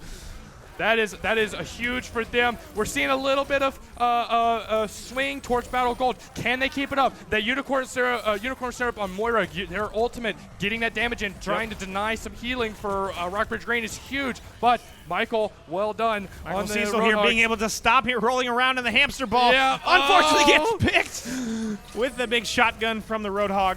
Now we see Shivers trying to come back as Sigma, trying to stall it out, but I don't think that's going to be enough. We're down only to about the wire. 4.5 meters away from the end. It is overtime. Can Battle Gold clutch it out? Ultimates and are down. God, The picks are what they need. Zafan finding a 3-piece right there at the end. Oh, 80! Less than a meter! It's so close here at the end. Michael, well done. He's going to do everything in his power to stall this out for as long as possible. There Unfortunately, he couldn't hold it together. Hey. What a hold by Rockbridge Green, though. Battle Gold finally clutching it out in the end. I think that is probably something that you feel pretty happy about, because Battle Gold was able to get all 3 points. That's right. But Rockbridge Green was able to stop all of their time. Exactly. So now it just comes down to, can Rockbridge Green push it all the way and then use whatever extra time that they have to maybe just get one more point and they can secure this map? Actually, so with Battle Gold going into overtime before they capture the third point, if Rockbridge Green pushes all the way to the end and gains 3 points as well, on the next push, they get a little bit of Rockbridge seconds, Green will be attacking, right? But they only have to capture a third of the first point, or get to the first point, and then they've won the map. So it's currently kind of moving in Rockbridge Green's favor, but can Battle Gold's defense pull off something similar to Rockbridge Green? Can they hold them to overtime, or can they stop them short and win the game? Yeah, I think there's 3 crucial choke points here to watch at the very beginning here. Can Battle Gold stop Rockbridge Green from gaining a lot of momentum? You saw the momentum was what these teams need in these payload maps, because as you start pushing, you just start to get more and more of a momentum, and you don't allow team gets sparse. You don't allow the defensive team to get set back up. That's a big thing. Trying to keep the defensive team from getting set back up when you're moving the payload so quickly, like you said, because you know, and you can kind of tell when you're playing in these matches. You can kind of tell where optimal setup points for the defensive players would be, right? And so you just kind of want to control that space. Your tanks and your DPS want to try to control that space as much as possible so that they can't set up in the optimal places. Now, looking at Battle Gold, we've seen fantastic defenses coming out from Battle Gold tonight. What are they going to show us this time? See here, now we've switched it up. Jaden not playing on the Bastion. We have Ryu the Mercy there trying to get out of the line of sight from Zafan. Oh, getting picked. Parker finding Ryu there. That is so good for them. Now, can they deny the resurrection? Yep, they have been able to. I think they did it. I think they've pushed Battle Gold back now. They're taking a convincing push here, which is good. They have to get past that bridge. If they get past the bridge, they have a much better chance of pushing through to the first point. Exactly. These open wide spaces are allowing for these kind of picks to happen. Jaden getting 1 pick on Parker, but trading back and forth here for both teams. Thinking he's going to lean towards Rockbridge Green's favor as Domo Parker gets revived by Names Peter. This team is working around that right now. It looks like Rockbridge said, we're going to keep the Bastion alive and keep the Bastion doing damage, and we can push it far enough. It's super important for all of these supports that are running Mercy right now. We have if one of the Mercies drops, they won't have the ability to revive, which is vital. We see here Bastion just mowing down through the wall, but he does get picked. Parker getting taken out now. And Zafan finding Nanets again. He said, I'm going to go back to the sports. I want to pick on them a little bit more. Nanets, I am so sorry that you've had to experience this. I want to point out that Peter Kim here has been able to revive all of his teammates and keep this pressure going. Very vital here to keep that pressure and that momentum that they need to wind down this payload distance and keep adding more and more time. That's right. They have more time on their time bank than Battle Gold did when they hit the first point. So their momentum, like you said, is just kind of building up faster and faster. Parker, essentially immortal right now. Oh my gosh. Zafan is just picking on him at this point. This is crazy. Zafan's accuracy on Hanzo is just as good as it is on Widowmaker too. So if you didn't know, and what a flank from the Hanzo, getting lots of damage on, building that ult charge quickly. But he gets picked up by denying him. Parker, but that's unfortunately for Battle Gold. Rockbridge Green just kind of pushing it along. They're using certain ultimates to keep it moving. Huge. However, largest thing that we can notice right now is that Rockbridge Green is down one of their strongest ultimates, being that in the Names Peters Valkyrie. So as far as sustainability, that is currently down. Whereas Battle Gold still has Unicorn Syrup's ultimate, which can keep them in the fight. We see it being used here now. We see Meze using his ult. We see all the ultimates coming out from Battle Gold now, trying to stop the point right here. They don't want that second point for Rockbridge Green. They want to set up. It looks like it's going to be successful and almost a complete team wipe. Yeah, Peter Kim here, unfortunately, cannot revive the entire team, but he's been trying his best to keep everyone alive. I do want to point out that Rockbridge Green's composition is so good about keeping all of the members of Rockbridge Green alive and keeping that push going. Yeah, this has been a very strong push. A lot of time still left in their time bank. They don't even have to sweat it right now, right? They're still moving along great. Their ult economy is fantastic. We see an early pick there by their Pharah, and well, we see the revive there, but that's good. That's a cooldown that has now been used by Battle Gold to stay in the team fight. That means that they still have the advantage. That's fine. They took that early one. Now they know the next pick that they take, that Mercy can't revive them. Oh my! Blues here getting God, a great flank on that Mercy. Oh, but Zafan said, not on my watch. I'm getting you out of here. However, oh my! Is the Blizzard down now too? How's this going to affect? Oh, stopping the Bastion from shooting all the bullets, not being able to do it. Oh, unfortunately, getting a great pick on the Mercy. That's gonna be the team fight win there for Battle Gold, and Zafan showing off his sprays there a little bit. Yeah. That's a new feature that we've added to this season as well. We're allowing emotes and sprays in the game, and people kind of happy about that. Want to show some things off and show off their cool sprays that they've earned. Oh my gosh! He is a sniper with his bow and arrow. Whoa, what a shot. Zafan, he just wants to show off a little bit right now. He's like, I can play projectile too, guys. Watch this. Yeah, Blues have been a great threat on this era. And Names Peter having to use that revive already, like we talked about earlier. So now it's on cooldown, and we won't see it from, oh my gosh, Zafan getting really low there by Michael Well Done. Trying to get him taken or pick him early. Shiver taking out Unicorn Syrup. That's a huge pick. Zafan back onto Sailor. Oh my gosh, all the ultimates coming down now for Rockbridge Green. Really, other than that, it's trying to take this point. Is the push that they need. Yes. This is exactly the push that they need to make sure. We see Parker here getting 3 picks on 3 members of Battle Gold. This is going to be that's going to be the team fight win. 5-player kill streak now for Domo Parker. That is a huge team fight win. They're going to capture this first point, get some good momentum on the second point, but like we talked about earlier, the second point is going to be the Jasper Holland being a little bit out of position there on the Moira, getting picked off by Parker, punishing the misposition. Yeah, that's what we talk about. Positioning is so important whenever you are playing this game. You don't want to get too far forward. You don't want to go be too far back. You have to play with your team. And Jasper Holland on Unicorn or Moira there, just unfortunate placing. Now this Arista in Preston, that's bad positioning on his part too. Oh, but Michael Well Done getting taken out by Shivers. The Unicorn Syrup. Battle Gold. The double. Just annihilating Rockbridge Green Knight. That's just Zafan. He's showing off. That's what we're seeing right now, right? He's just showing off. He's like, look, I can play pretty much any hero that requires accuracy. I mean, this is playing these type of characters is not easy. I do want to point out that this is very difficult to do, and that's why why trying to hit a Pharah in the sky, man. That's actually really difficult. Yeah, playing at a very consistent level is very difficult to do, but we see here that Rockbridge Green is going to start the offensive again. Parker getting a nice pick on the Orisa.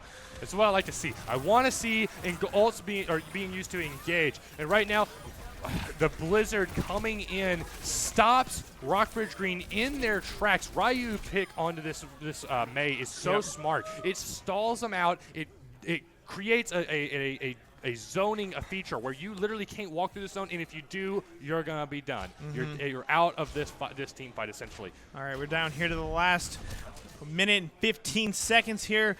2 points to 3. Rockbridge Gold needs to find this 3rd point to secure at least a little bit of an overtime or at least a tie. Oh my gosh, Zafan finally being taken down, but he's getting revived. That's a huge revive right there on the side of Battle Gold. Can Zafan pull it out? He's going to drop his dragon right now, and he picks up Nanitz again. Man, that is a big play. Also, the dragon zoning out the Rockbridge Green team, and that allows Battle Gold to find the eliminations they need to push them back. We're now down to a 45-second mark. That is one team fight. It's all going to come down It's going to be to rather this difficult. last team fight. We see a few ultimates coming up on both sides.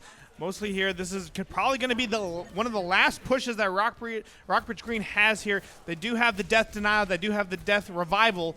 Let's see, can they do it? They're going to have to play this perfectly and take as little damage as possible before they reach the team fight location that they want to play. Is playing smart here. However, the Ryu's wall separating the team, that's a huge play. Being able to deny that time, right. That's exactly what they need. Huge play from Ryu there on the Mei. Oh. See, that Mei wall is so powerful. You're blocking off the healers from the tanks and the DPS. It's huge.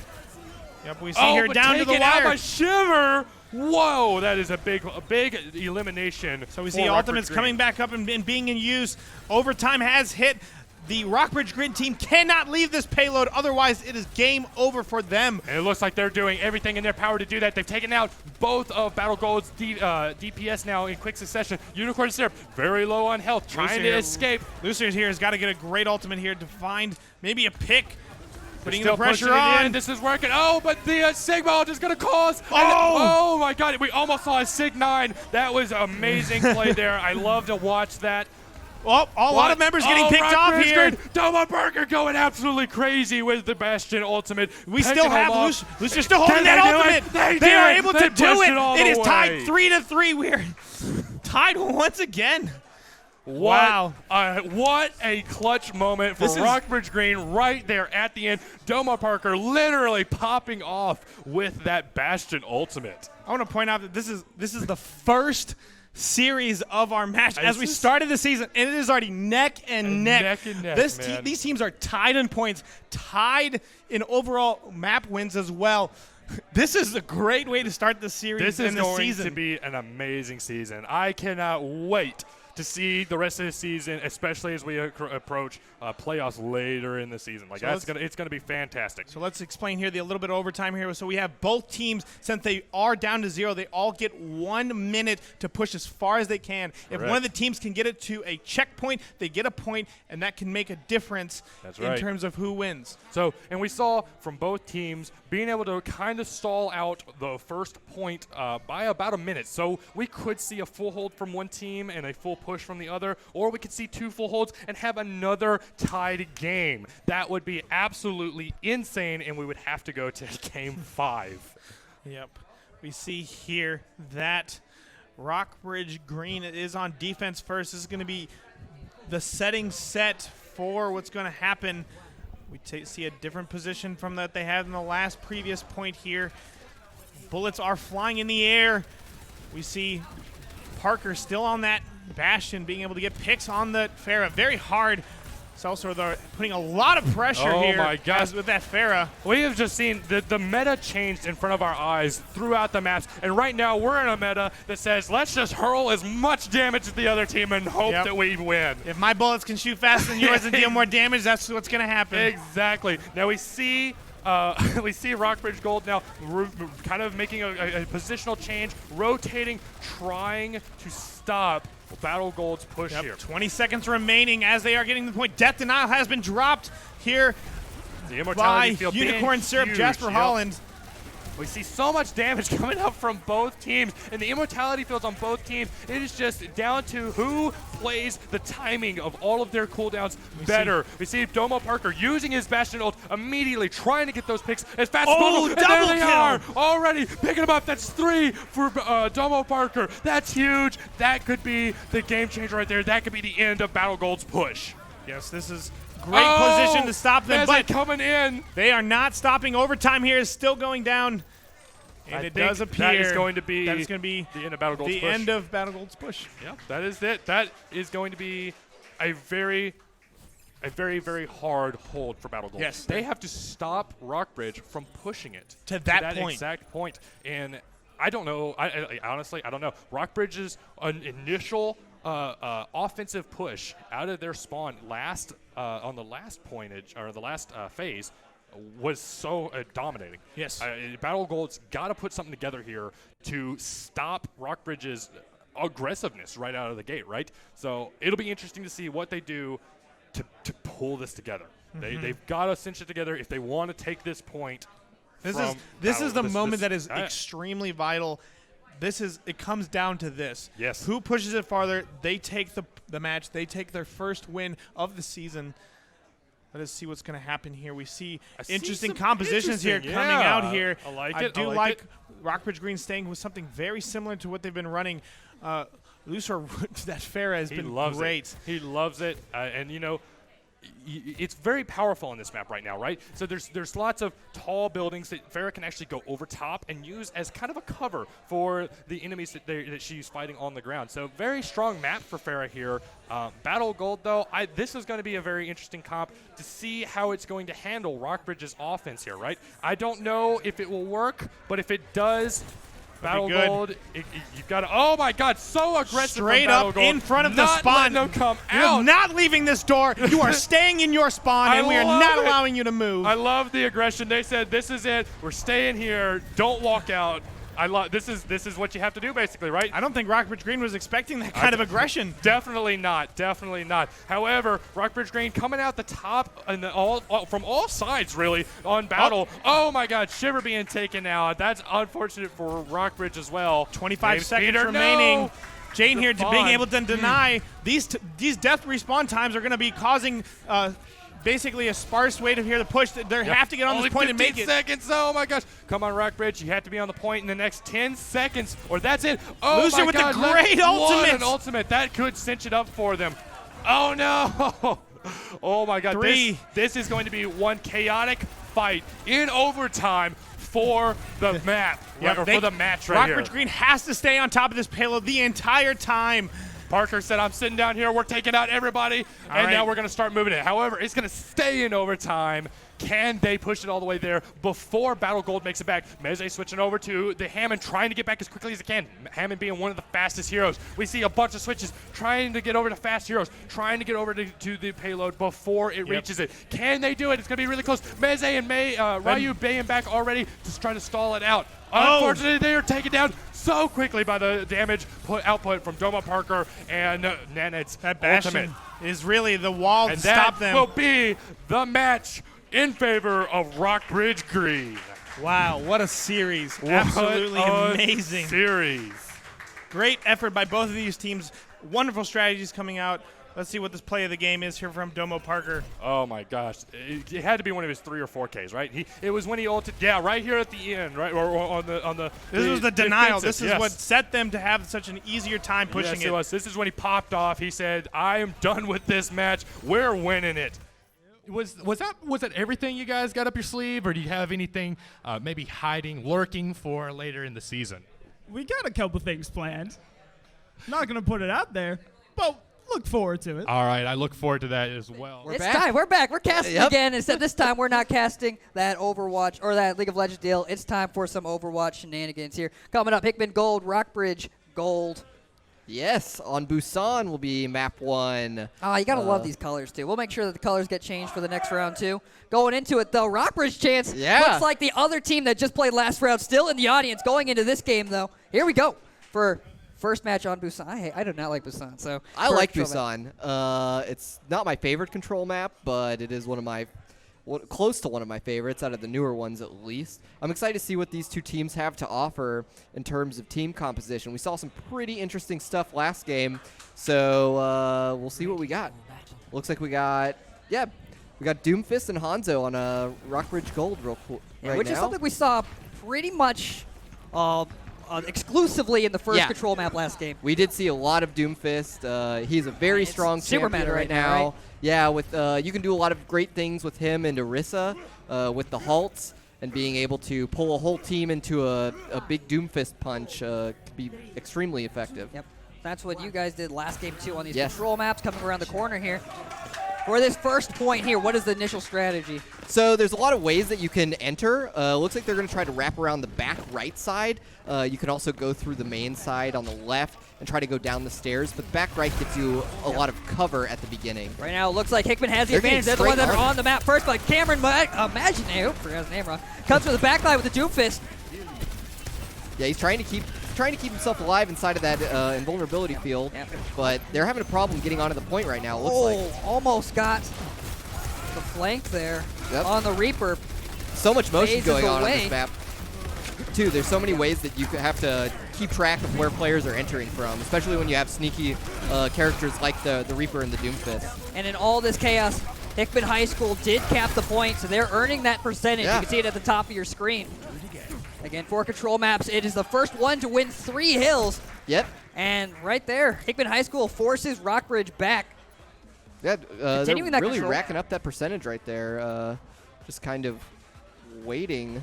Looks like we're going to have this Hanzo in the room, looking at the couches as the time Seeing a couple ticks changes. up. Oh, getting a looks like pause we're getting of the a game pause. here. We have Rockbridge High School shifting over here, making sure that players are good to go, making sure that everyone is set. So, again, We'll figure out what's going on eventually, but competitive integrity, it's important. Also, we're going to make sure that next game, too, we will switch the colors. But for right now, we can switch it back to our analysts here, talk about the comps a little bit going into this next game.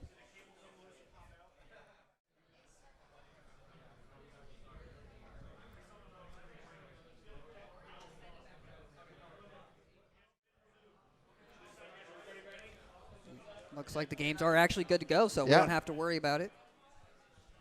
all right. And we'll get back to the game. Very fast. Yeah, as you can see right now, Hickman Gold does have an advantage on this first point, 33%. They're running the Moira, Reaper, Doomfist, Orisa, and the Sigma, which are very meta. On the other side, we do have the return of a McCree alongside that Doomfist. So we'll see if the McCree can hit the shots necessary so that Rockbridge Gold can take back this first point. 50% already capped. They're trapped here in this corner here, but Sigma controlling that space so well. Immortality Field also over top. And right now, Josh Levine Butter King sitting on the side. Did not quite find anyone with. Yeah, Butter King does have his ultimate, so be on the lookout for that. Oh, so low. Is able to escape. Hickman High School still holding that angle so well. Here comes the ultimate coming out Lots from of the healing. Sigma. But only 2 members of Rockbridge going There's down. the Meteor Strike.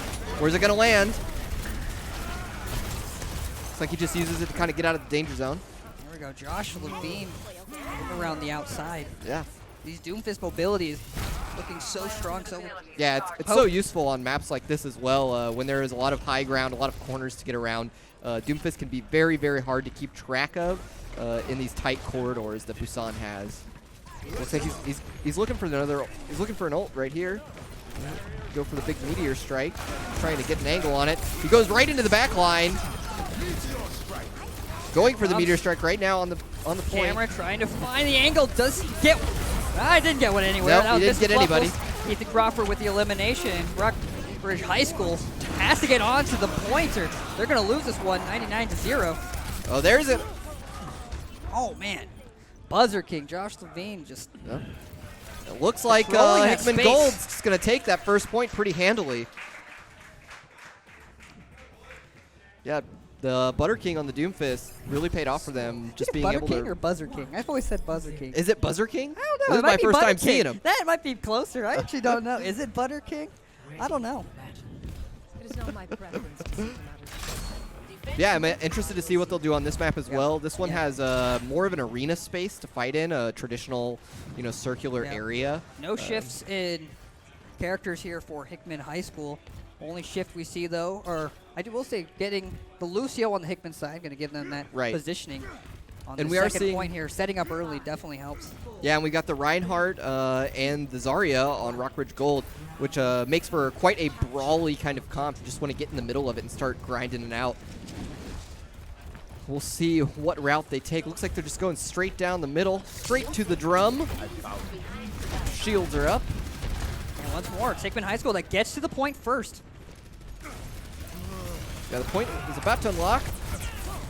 Zarya being taken out. McCree trying to hit the shots on the Reaper over on the right. res coming through. Very good. We've got that Fair and Mercy combination, which is can be quite a terror, raining down missiles from the sky there. As long as Bacon can continue to position Zach right. Right now, Cameron sitting over top, looking for the angles. But still, right now, it is Hickman High School that holds this position that's really taking advantage of the natural terrain coming around the corner here. Buzzer King gets one elimination on Ukatsu 12. Comes back. Wow. Buzzer King really doing a lot of work on this Doomfist. Just making sure that Rockbridge Gold cannot get even close to that point. Both him and Hydra Globe, right? That's Evan Surage. That's the other DPS for Hickman Gold, the Reaper. Again, I'm really enjoying the control of the space here. Yeah. Using the natural cover for Hickman High School. Positioning around the walls, holding those angles. Yeah, exactly. It's super important on maps like these because you don't want to give free damage to your opponent so they can build those ultimate charges.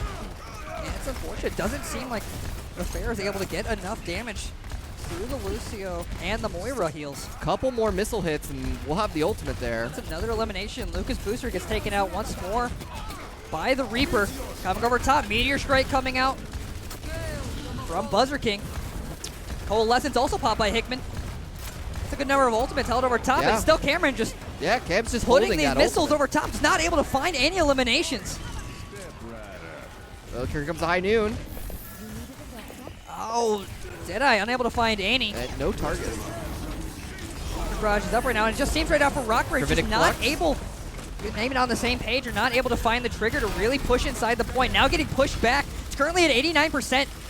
Yeah, they're going to have to find a different route to get in here if they want to be able to, get some progress on this point. Yeah, Create getting the stun. Dang, getting knocked down there. Mr. Fluffles, Ethan Crawford. Yeah, that big rock that Sigma throws can cause a lot of problems. Oh, and But that there it is, the first map. The control point secured pretty decisively. Yeah, 2-0. We can take a look at the play of the game here, and honestly, again, looking at it, it just looks like a little timid approach there by Rockbridge. Yeah, they didn't seem to quite know what direction they wanted to enter from, especially on this second map. And yeah, again, Josh Levine just had a heck of a game here. Constantly in and out. I don't know if he was ever eliminated, actually, in either map. I don't think so. It is really, really hard. He makes it.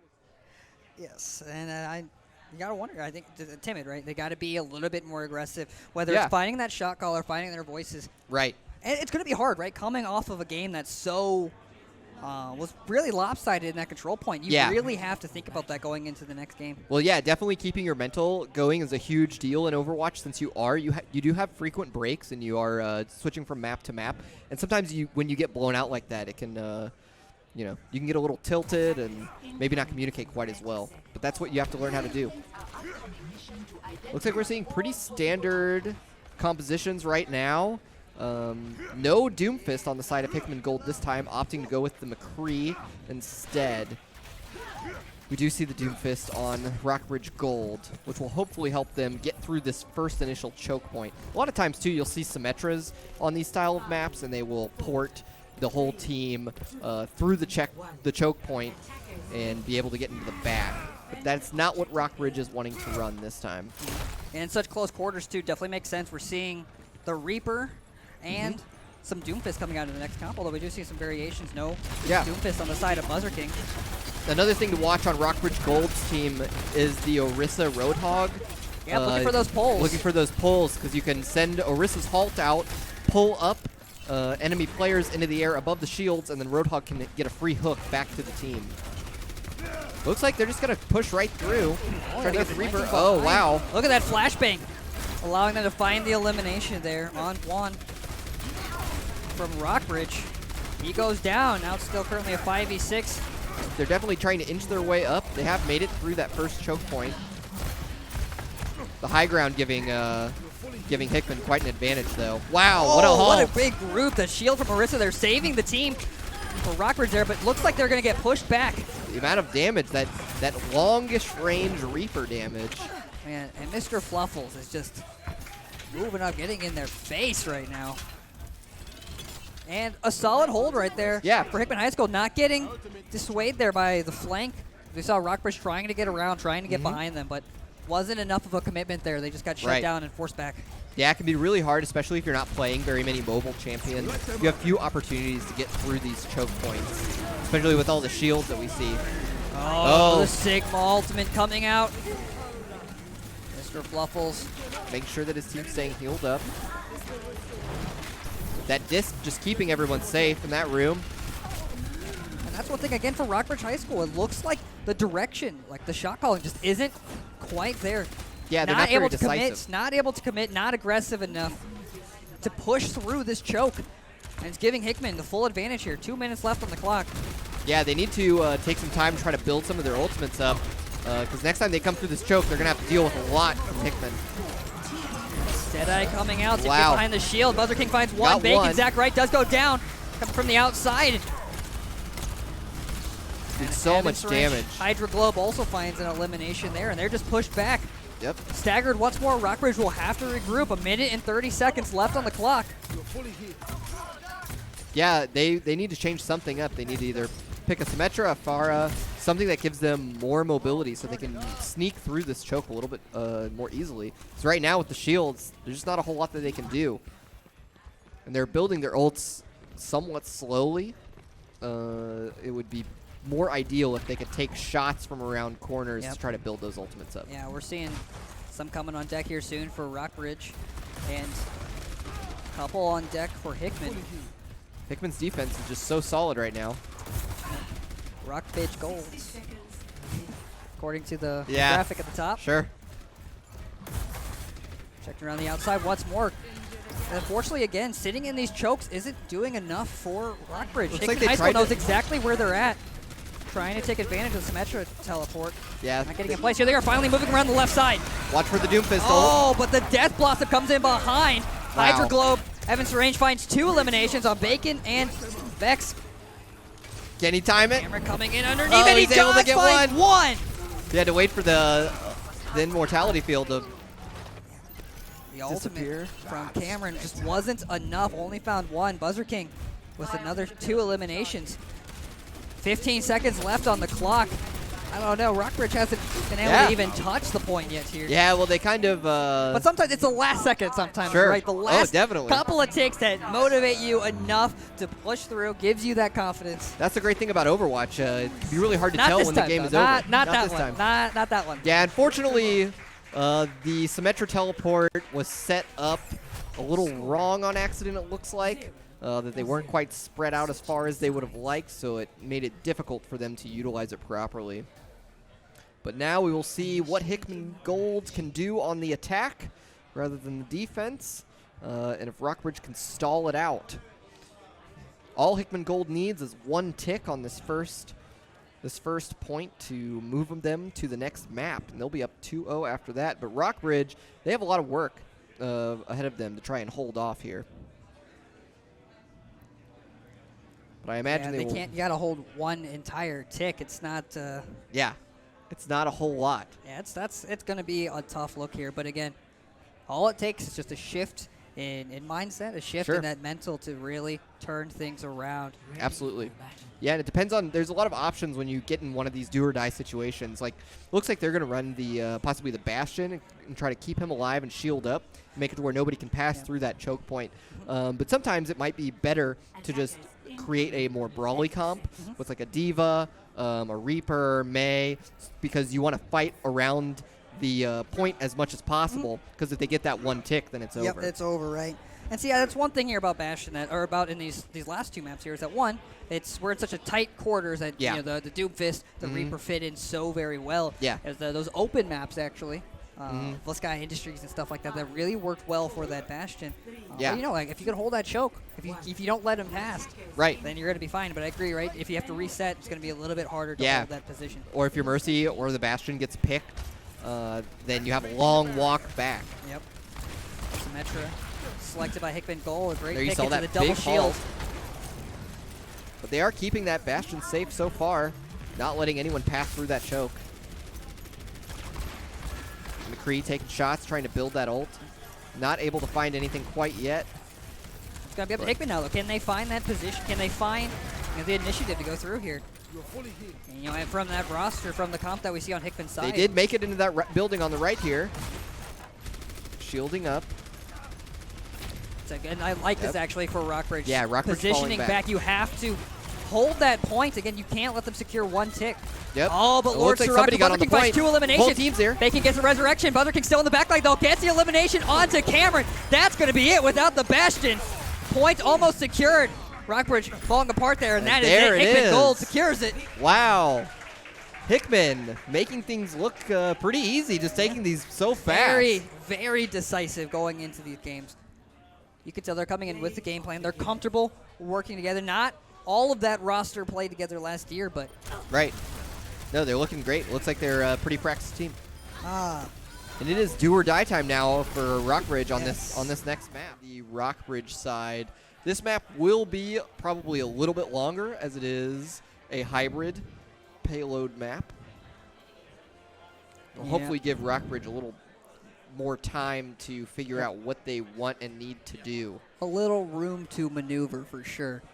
What should we be expecting, Stefan, in this next Well, game? you have a lot of open space, so you can see all kinds of stuff as far as attack. You can see Widowmakers, Pharahs. You can even see a Sombra coming in, depending if the team is trying to use a Bastion as defense. The Sombra's a really good counter for that. Since this map is so big and open, you do oftentimes see a lot of counter picks, depending on what people play. Looks like we are going to get a Junkrat, which is our first Junkrat of the day. Not a hero you see too much in competitive, but is very good at breaking shields. Can put out a lot of damage. That is a big deal, too, for the new 2-2-2 meta, is just how things change per almost section of the map. Oh, right? yeah, Per absolutely. point. Yeah, definitely. Each team will have different strategies per area, typically. And you'll see a lot of variations in those. So it looks like, yeah, we're going to see a Mei Junkrat going against the Doomfist and the McCree on the attacking side. Of course, Doomfist's great, lots of space to move through. And then you see the standard Sigma Orisa, which is right now the strongest tank line in the game, in my opinion. It's hard to beat 2 shields and some really great CC. Yeah, Hickman High School holding the points a lot closer to the choke. We'll You see. see Andrew Apostle Vex in the front line trying to move his team up to push through. Yeah, and you'll see the Mei utilize that wall a lot to Yeah, and I was cut just about off. to say the picks right there by Hydra Globe. Hickman 06. That's Evan Syrange, I believe. So he's looking for that Mei, trying to pick people off, trying to isolate them. That's Lord Sirocco with another one. So Rockbridge High School forced back to the spawn, going to have to reset. Yeah. Yeah, good defense from Hickman on that first attempt. I like what they're doing with the Mei and the barriers, being able to wall the enemy off, not letting them even progress through the choke. They do still have a lot of room to back up if they need to, even. They're just trying to stall out as much time as possible. Doomfist did get in. From the top and around To the the left. outside. There's the Junkrat Oh, damage. yep. Hickman won with 2 eliminations along the way also. Yeah, now Gotta Hickman, look out for that person. Ian Crawford, actually. Hickman's The brother of pushing Mr. out, Fluffles. trying to push them back as far as possible. Oh, and we see a Rip Tire on deck, too. It's going to Yeah. come out here in just a couple of moments. Yeah, as Unfortunately soon for as, Rockbridge, getting forced back again. Yeah, they don't really know what to do. Hickman has pushed up a lot farther than you see teams push up oftentimes at this map. We did see a shift, though, right here. Cameron switching over to the Farah. Yeah, that's Not a pretty decent pick, actually. Into yeah, both. it's a really good pick on this map because you can get over those walls. Oh, trying to go for it with the Rip Tire. Didn't get Holding along the anything. outside now. Buzzer King again, sitting over top, trying to burst these shields down. But Rockbridge again, I don't know if they're committing to either side, either front or going Yeah. around. They don't seem to know what exactly they want to do. Oh, that's a big pick up for Ukatsu 10, finding a pick on Ukatsu 6. There will be no Mei here. Yeah, just trying to keep their teammates healed up. Hickman 06 does have the Blizzard ready, and we will see a Farah ult soon, probably on this next push as well. That is the only ult that they have currently on the side of Rockbridge. Oh, here it is over top. Cameron Imagine over. Going to fall back for his team as, again, 2 more get picked off. 3 more get picked for Rockbridge. Wow. Yeah, they just cannot get through that opening there. They have about a minute left. That usually gives like 2, maybe 3 quick pushes, kind of like football plays if you think about it like that. You have so many plays you can make before the time on the clock runs out. They have a couple more opportunities to get in there and team fight. They're still holding on to a couple of really strong ultimate abilities. We're seeing the Mei freezing some people. Fair's trying to stay out of it and gets the pick. Is that going to be enough, though, with 3 other picks? Lord Siraku finds 2. And unfortunately, again, 4K-Mag stuck in the backline, waiting for his team to respawn. Yeah, 30 seconds left. Probably get one more opportunity. They are holding on to 3 ultimates, which is really what you need to push through here. Yeah, looking at this comp, it doesn't seem to necessarily be a comp issue again. It's Hickman High School just holding these angles really well. There goes the Gravitic Flux. Yep, Rockford's trying to make the play. Andrew Apostle with the ultimate coming over top. Coalesce is popped by Hickman High School, trying to defend. But for Rockford, they got to get inside, and that's a 4K for Cameron coming over top with that rocket barrage. That's 5 and a team kill. And he for held Rockbridge High School. Finally getting on point, and that is all set up again by Andrew Apostle, starting it off with that ultimate, forcing his team forward. That is the first bit of initiative we have seen from for Rockbridge, I should say. And they secure the point. And great planning from K-Mags for holding that ult for as long as he did. You know, he could have used that 30 seconds earlier and gotten nothing for it, but he waited for the perfect opportunity. It's always hard, too, to pick your times with the Pharah ult, especially when you're looking at double shields. You got the the Orisa. Yeah, and you want to make sure that Sigma can throw it at you. Yep, Sigma can block the ult so close to your face that you'll actually kill yourself on accident. Oh man, here come the picks again. Hickman High School just setting up. Very similar story to what we saw last time. Setting up right outside and going to hold this choke. They are using the Ashe, which is a pick you don't typically see, but it's another just sniper kind of character. Trying to find an answer for the Pharah. They don't want to get picked off again like that, but looks like we're seeing a shift off Pharah. Heading over to Hanzo. I don't know how I feel about that either. Again, it's with the double shield meta, it's a lot harder to find those picks. Definitely it is. Especially in these choke points where there's not as much verticality to the map. You're just sitting here on level playing field. Sure, and you're just running into shields constantly. On the alt side, Sigma trying to find the ultimate. That's Ethan Crawford. Onto the Mei. Bongo's also popped. That's 3 ultimates used by Hickman High School. Force go back. With a minute left, Hickman High School is going to need another miracle push here. Maybe 1, 2 more. Rockbridge just kind of stuck in their own spawn, unfortunately. But Hickman has 2 ults to spend on this next push. Rockbridge has a couple as well. I think the Rockbridge may give them a better opportunity. They can damage boost the McCree. That Mei wall doing so much work, saving so much time. Pushing forward, taking a lot of damage. Getting healed back up. Trying to go for the flank. Andrew Apostle popping his ult. Here it comes. Sigma trying to get away inside like last time. Not going to find it, though, as KMX and Ukatsu 8 drop. We had Bob come out as well. Yeah, that's Carson Jones. Drops his bongos. Rockbridge trying to find a way inside, pushing in. They're able to move up a little bit. And this is the confidence that they need. Yeah. And they do still have this Deadeye. And you can tell it's a very different look than we've seen, especially in the last 2 maps. Hickman High School backing up. Or maybe not, actually, as they're moving forward to match it. We're now in overtime. Hickman High School has to force Rockbridge off of the payload. Rockbridge needs to stay on that point, or else the overtime will start ticking down very quickly. And for how much distance they have left, you got to basically get a clean wipe to push it that distance. So they were able to capture the first point and push it a little bit. Not too far. We'll swap sides and see what Hickman can do. They don't have to make it too far, but since it is a hybrid map style, sometimes it can be pretty difficult to even get onto that first point and capture the payload to be able to push that cart. They got to capture it and go 47 meters. They have plenty of time. I imagine that they'll probably run something similar. I like seeing the Ashe. That's one of my favorite heroes that have come out recently, especially, and you don't see her very frequently. So I wouldn't mind seeing that again on the attack. Bob has a lot of usefulness, can clear out a whole area. Sending that robot in. And again, this is do or die for Rockbridge High School. This will be the end. This will be the clean 3-0 victory for Hickman if they close this one out. We will go to the game 4. Yeah, we'll still play for the the map differential, keeping track of the scores across the season. But Hickman Gold looking clean. Looking very dominant on this first day of the season.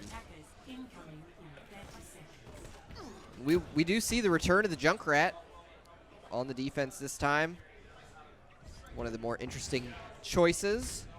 I don't think that we've seen Rockbridge play it yet. Hoping to break some shields. Hickman looking to run a Reinhardt and a Zarya. So they want to get in there and start swinging. Try to build up the Zarya beam with those shields. And you could tell by this composition for Hickman, they're going to get in fast. They're trying to secure this point as quickly as they can, getting into their face. It's going to be up to Bacon here. Can he survive? Can he stay on the outside here to keep his teammates healed up as they hold this choke? Rockbridge, taking a very similar strategy, though, as Hickman last game, pushing up pretty far, trying to hold this choke right at the front. Oh, the accurate. Oh, but Andrew finds another one, as well as Cameron, Buzzer King, and Evan both go down. It can be so dangerous going into that room right there, especially against the Sigma. Yeah, the aggressiveness does not pay off here for Hickman High School. They're forced back, for the first time tonight, actually. Yeah, definitely having to walk backwards a little bit, get a reset, take a little breather, figure out what they want to do going forward. They do make it in. They're going to go around the back side. At least a couple of the members here. Looks like they're going to split their rosters up. And Lawrence Rucker finds a pick. Ukatsu 8 goes down. That's Carson Jones. He's swinging. Mr. Fluffles does get flashbanged with only a 78 health, but saved by a hair's breadth. Rockbridge High School forced to the back of the room. Buzzer King finds 2, finds 3. 4 members of Rockbridge are now eliminated, and they will capture the point. And it's only a mere couple of meters here to push that payload to secure 47 meters. Game number 3. Yeah, and Rockbridge is going to have to get back and set up as quickly as they can. They are going to be a little staggered. Flame Strike. Hickman has a lot of ults to work with as well. We'll see the Doomfist ultimate very soon, I would imagine. Be able to create some space at least. That's a good kill for Rockbridge. Saving them some time. I did see a substitution a little bit ago, too. We have Tristan Reed Mini playing Lucio. Yeah. Can't forget that. Can Rockbridge hold this position, hold the point? Actually, Cameron in a good spot right here. Well, I say that as Doofus gets on top of him, does force him back. He is able also throwing those grenades into the Zarya bubble. Yeah. He was able to pick up a kill. There comes a Rockbridge triangle hold. Hickman pushing up, but that's a good number of picks there. Cameron finds one onto Evan, finds another onto Lord Siraku. Anthony Franklin. But in return, Buzzer King finds 2 back. Trading blows, and it's luckily working out very well for Rockbridge as they hold them once more. Yeah, they're trying to stall as much as they can. 3 minutes and 40 seconds to hold it. It's another 8 meters? 8 meters, yeah. This is such a dangerous position because you don't really want to push too far up because your respawn area is a lot farther away than Hickman's is. Oh, the Riptire made it onto the back line, finding 1. Got 1. That'll stall a little bit longer. Hickman having a hard time getting through this choke, getting onto the point. They really need to get a Lucio ult, maybe use the Moira on a push. Yep. Right now we're watching Carson Jones just trying to stay alive. He does go down. Wow. Had his ultimate up, actually. Bongos didn't get dropped. And that's so unfortunate. With ultimate still on deck, gets picked. And Hickman High School takes map number 3. Yeah, they take the win on that. We will go to a 4th map, but that is the big W for Hickman Gold. Looking extremely dominant in these first 3 maps. Yeah, so game 4 still, important, keeping track of the map differences. I'm going to play the game here. It was Cameron with the 3K with the Rocket Barrage. Yeah, wow. I probably found 4, and he found another one here. He almost got all 6 of them. Right, that was a great play on this map because look at all of that room. Look at all of that room. As you can see, or observer, showing off beautiful Australian outback. What a Here we go. scenic positioning, and right out the gate, K-Mags almost gets eliminated, has to go down. So Zachary Bacon can. Yeah, we see that Cover Farrah some of that Mercy health. combo again. Oh, here comes Josh Levine, Buzzer King. He's getting some shots. Off his best Widowmaker. And it's so important, right? Picking Widow on this map, you have to find those picks early on before they make it around the corner here, because you end up losing some of that space. Absolutely, yeah. You really have to make the Widow count as quickly as you can. Otherwise, you can be wasting a lot of time if you're not getting not those finding the shots. eliminations they need, though. Getting zoned out by the Farrah as well. Yeah, Rockbridge moving forward, taking that space. Oh, there it is. Was behind, but there it goes. Buzzer King finds the elimination there onto K-Mags. Well, Mr. Fluffles finds one onto Ukatsu 10. So it looked like they were getting a steady push, but Hickman will force Rockbridge back to spawn. He's got the wall hacks, and this is an unfortunate position to be in. You can easily get locked into your own spawn here on this map at the beginning. And you have to pretty much wait until you have ultimates and can get out, unless you can get a sneaky flank.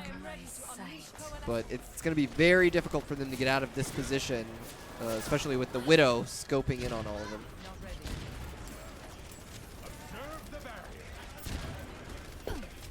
Holding now this angle on the outside here. Buzzer King trying to find those very important snipes. The shield enough to save K-Mags. Yeah, Rockbridge was able to get out, which is good. And rightfully now, Hickman High School backing up, giving some of that space. Oh, Unfortunately, Josh Lee not able to find the elimination there on the Hanzo. Ukatsu 10 takes him out. yeah, Rockbridge able to get 3 there, And those pushing up a picks lot. are going to probably be enough, actually, for Rockbridge coming around the corner. Yeah, a lot of times, once you get it past the buildings here, it's very, very difficult to defend. You just have to get it up to this gate.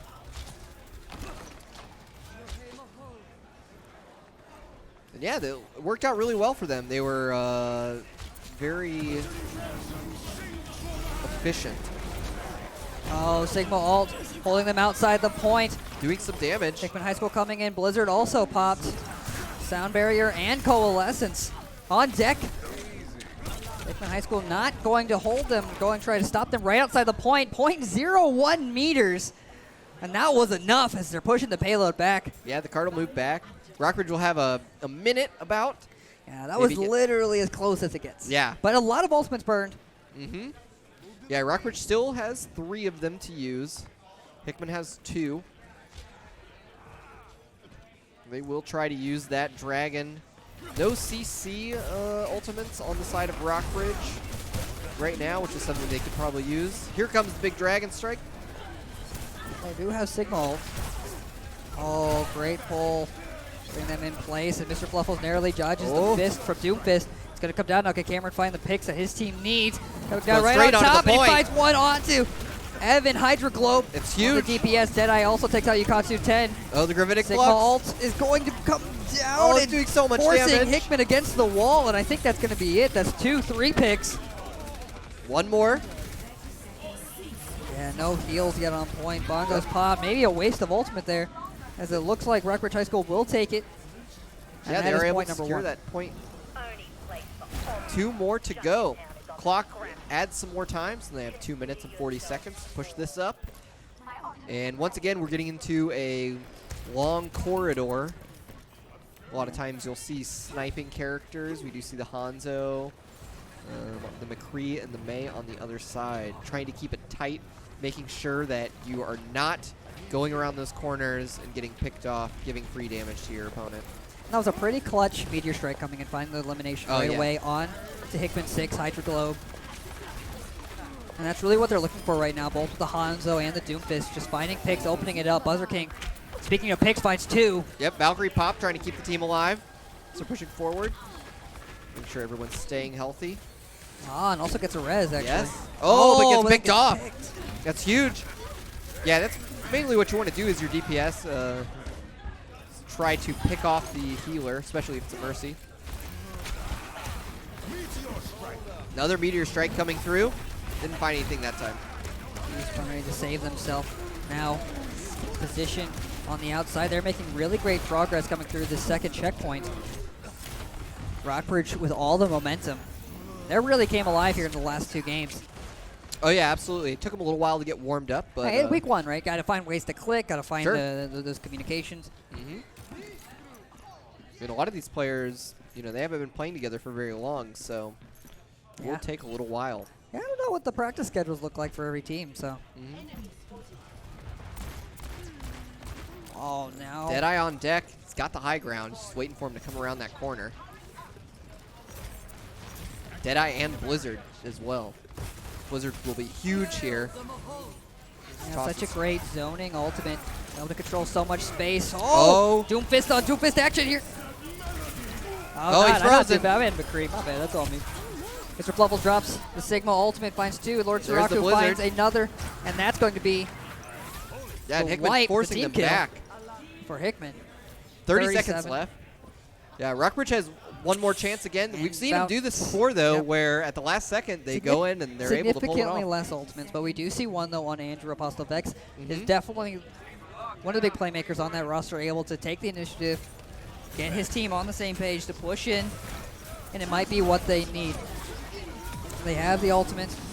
It Lost is 2. dropped. Hanzo also has another time, though, where he doesn't get the ultimate off before he gets picked. That is such a key Yeah, Buzzer King on them, to McCree. take care of before you get into the point.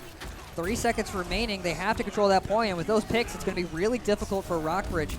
Deadeye Oh. popped in another pick, and they will get stopped there about halfway through the second checkpoint. There it is. Made a little bit more progress than on the last couple maps, but now it will be Hickman's turn. And again, another ultimate not burned in a last-second fight. Yeah, you definitely want to try to use those at the end there, but we will see how far Hickman can push it, see what Rockbridge decides to do for their defense. I'm surprised we haven't seen any Bastions yet this game. No, that very different from last It the last is. match, where there's a Bastion every single game double almost. Bastion, dittos on both Yep. sides. Yeah, so we'll see if anybody, I would imagine that Rockbridge or Hickman on this map can adopt a Bastion strat. If you're Hickman and you're on the attack, you'll use kind of a pirate ship style of strategy where you'll put the Bastion on top of the payload, put shields around him, like the shields or the sails, and just keep him alive and protected. Where on the other hand, if Rockbridge opts for that, usually pairing it with a Mei on defense, keeping everybody safe and alive. But once again, no Bastions. We are going to see the return of the Widow on the attack here. Yeah, this time pushing out, going to try to find those picks.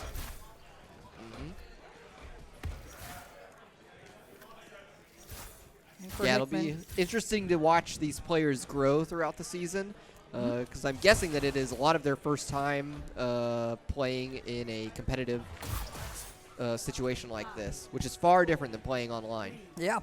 So, time ticking down. We're going to open up the map here, and potentially maybe the last push, the last round here for match number 2. Yeah, Rockbridge is going to have to do a lot of work to defend this. Immediately drop down Cameron, sitting over top, firing those grenades, landing a couple of direct hits actually onto. Thing to watch out Sigma, for. Mr. Yeah, Fluffles. where's Buzzer King? He's trying to get those angles, trying to stay safe. Oh, and he finds a pick there onto Ukatsu 10 over top. Looking, trying to find the angle. Sigma is dropping low and finds that elimination with the help of Lord Siraku, Anthony Franklin. If he can find the pick, There it is. tags him on the way. But that's exactly that comp looking at it, right? You have the Widow, you have your Mei. You're trying to find those couple of individuals on the Rockford side that are just out of space, or out of place. There it is. Not behind those shields. And it really opens up the map. Yeah, and they should be able to push this straight to the second checkpoint here as Rockbridge chooses what they're going to do on defense. Yep. Payload pushing in, and that is the first one secured. Going up. Missed that shot. There it is. Oh, they're looking the wrong way. Couldn't figure out where it's coming no. from. Wall hacks turned on. Trying to get the Mercy. Does get rezzed. Oh, but another snipe. Yeah, wow. Another one. Buzzer King. Best Widow impression. Who is the best Widow in the league right now? So much damage. Yeah, he's definitely feeling himself now hot. Another pick on the way in. Getting into that high ground, looking. Nobody's there anymore. I just don't think. Oh, the mercy. I just don't know if it doesn't even look like Rockbridge knows there's a Widow on their team. They seem to be in that position, out of place, out of position there, not behind those shields, fast. just open. A dominant victory from Hickman. So that will be the finish of our match number 2 between Hickman Gold and Rockbridge Gold. Getting to play the game here by Ethan Crawford. We're going to see players stand up here and shake their hands and whew. So the blizzard over top here, right there, the last couple of seconds. We are in our next roundup, Battle Blue versus Hickman Purple. I am now filling in. My name is Joe, one of the co-founders of Ukatsu, but it's time for eSports, ladies and gentlemen. I'd be happy to sit down with my boy Will here. Will, how's the day gone? You got to catch me up, man. Yeah, man. It's been a very crazy, very hectic day. Match 1 of the day was probably one of the most action-packed matches we've ever done. I don't think we could do a highlight reel of that match and do that match any justice. We basically just need to upload the whole thing straight to YouTube. It is well worth the watch. But it has been fantastic, and the energy in the room, dude, it's so packed. high. It is packed. completely packed, standing room. I know. Not only that, if you saw moments ago in the camera shot of the analyst desk, you see at least 24 other gamers behind us who might not even know that there's an esports match going on. It's so crazy. The new location, Ukatsu, has been so awesome in day 1 here, and I just can't wait to see how much more we're going to do here. Yeah, if you're watching from home, I implore you, even though the stream is great, come by our facility, check it out. There is nothing quite like this in the whole state of Missouri. And it's quite remarkable to see high school esports at this caliber. Yeah, that's very true. Going into the first team fight here as Battle Blue and Hickman Purple face off on the point. Oh, got a pause coming out already. Shouldn't be too much of a problem though. It happens. Yeah, happens all the time. It It seems sounds like to be it's a microphone problem, but that gives us a little bit of breathing room to talk about our lineup here. We have Aiden, Jordan, Kevin, Ethan, Robert, and Reagan representing Battle Blue, as well as Colin, I believe, Lane, Taylor, Owen, Kian, and a couple of subs representing Hickman Purple. They will be substituting in based on the map. Yeah, it's very interesting decisions to do that too.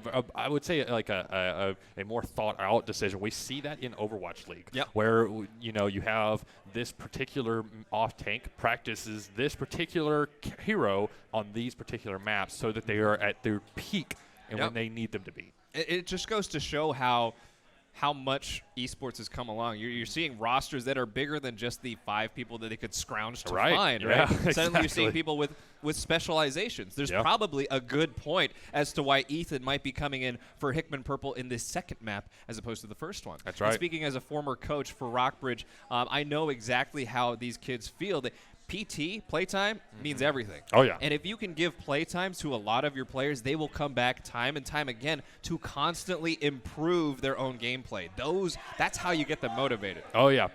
Definitely agree. Hickman has had a lot of motivation today. That has been probably one of the greatest things I've noticed about the high school esports here in Columbia is even on the losing team, right? Rockbridge didn't win out their last match, and it was very one-sided. But the team still supported each other. They were still hyped. They were calling out Rockbridge. They were cheering for their teammates. That kind of community and that kind of support is so important. I mean, that's just what we heard not too much, 30 seconds ago from the Rockbridge crowd being very loud today as our game is continuing. Battle Blue versus Hickman Purple. Oh, Thunder already picking off Pepperoni here. That is really fast, and I'm surprised there's actually a support there. But Baptiste does have quite a lot of damage coming in. Shatter being taken down by Hickman 1 already 2. This is going in the favor of Battle Blue, Battle Blue already. Yep, and it's just the whole map at this specific point is all a shield roadhog war. It is. is. It's a war of attrition. Yes. And finally, it looks like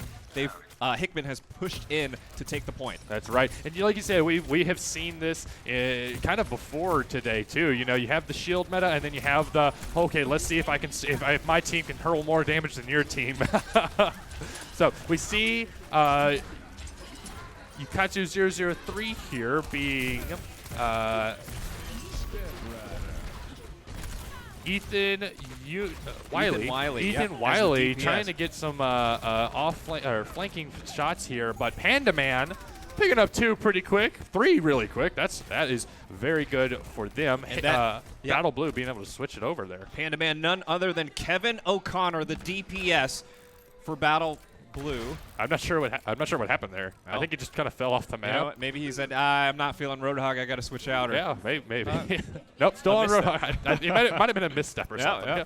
Hey, So happens. Yep, that's it can happen all the time. So looking at the ult economy here, Hickman looking really good for this next fight. Depends on if they engage with these ultimates and which ultimates they engage on. Yeah. And it's so fun to see. We're already at 32 percentage. It is now Battle Blue's turn to defend. Yes, Battle Blue now doing a pretty good job having the Immortality field out and using those cooldowns and the ultimates to take out Hickman Purple as they come in real quick. Unfortunately for Hickman, they use up a lot of ultimates here and didn't accomplish their goal of getting onto the point and pushing Battle Blue out. Yeah, big kudos to Battle Blue for not getting the point at first, but then being able to come back. And look at this. Kill after kill after kill. That is both Aiden and Kevin, Roadhog and McCree. Yeah, that's Cleaning up shop, and look at this. They're prepared for yet another wave, and they've got 3 ultimates, almost 4, ready to go. Yeah, both DPS ultimates being online there too. Very deadly area to be walking into for Hickman Purple. They got to be careful for this next engagement. You see here, Shatter trying to take down the Hickman Immortality field, I should say, so that right there can happen, so the DPS can get in there and use their ultimates to clean up that fight. That's a team kill. Hickman is completely wiped And there. still, that was only, I think they threw it, yeah, they threw another ultimate as well as another did. on top of that, just saying, hey, you know what? We don't even want ultimates for the next fight. But by blowing 2 of those ultimates, they were so clean. You notice how quickly those health bars drain. Yes. They focused so well. They are doing an immaculate job and have secured the first objective all they needed. despite not claiming it at first. Yep, that's all they needed to. Like we said, they used all those ultimates. They said we have just about enough time left on this meter. We can push them off with this clean wipe and win it. And Yep. it worked out. Worked out for them. Yep. Great. Great teamwork all around, but we do want to point out the highlights there. Aiden and Kevin playing Roadhog and McCree just not stopping on the kill feed there. Definitely not stopping but definitely at a all. group effort, right? We also saw a lot of synergy with ultimates. We had the Baptiste ult.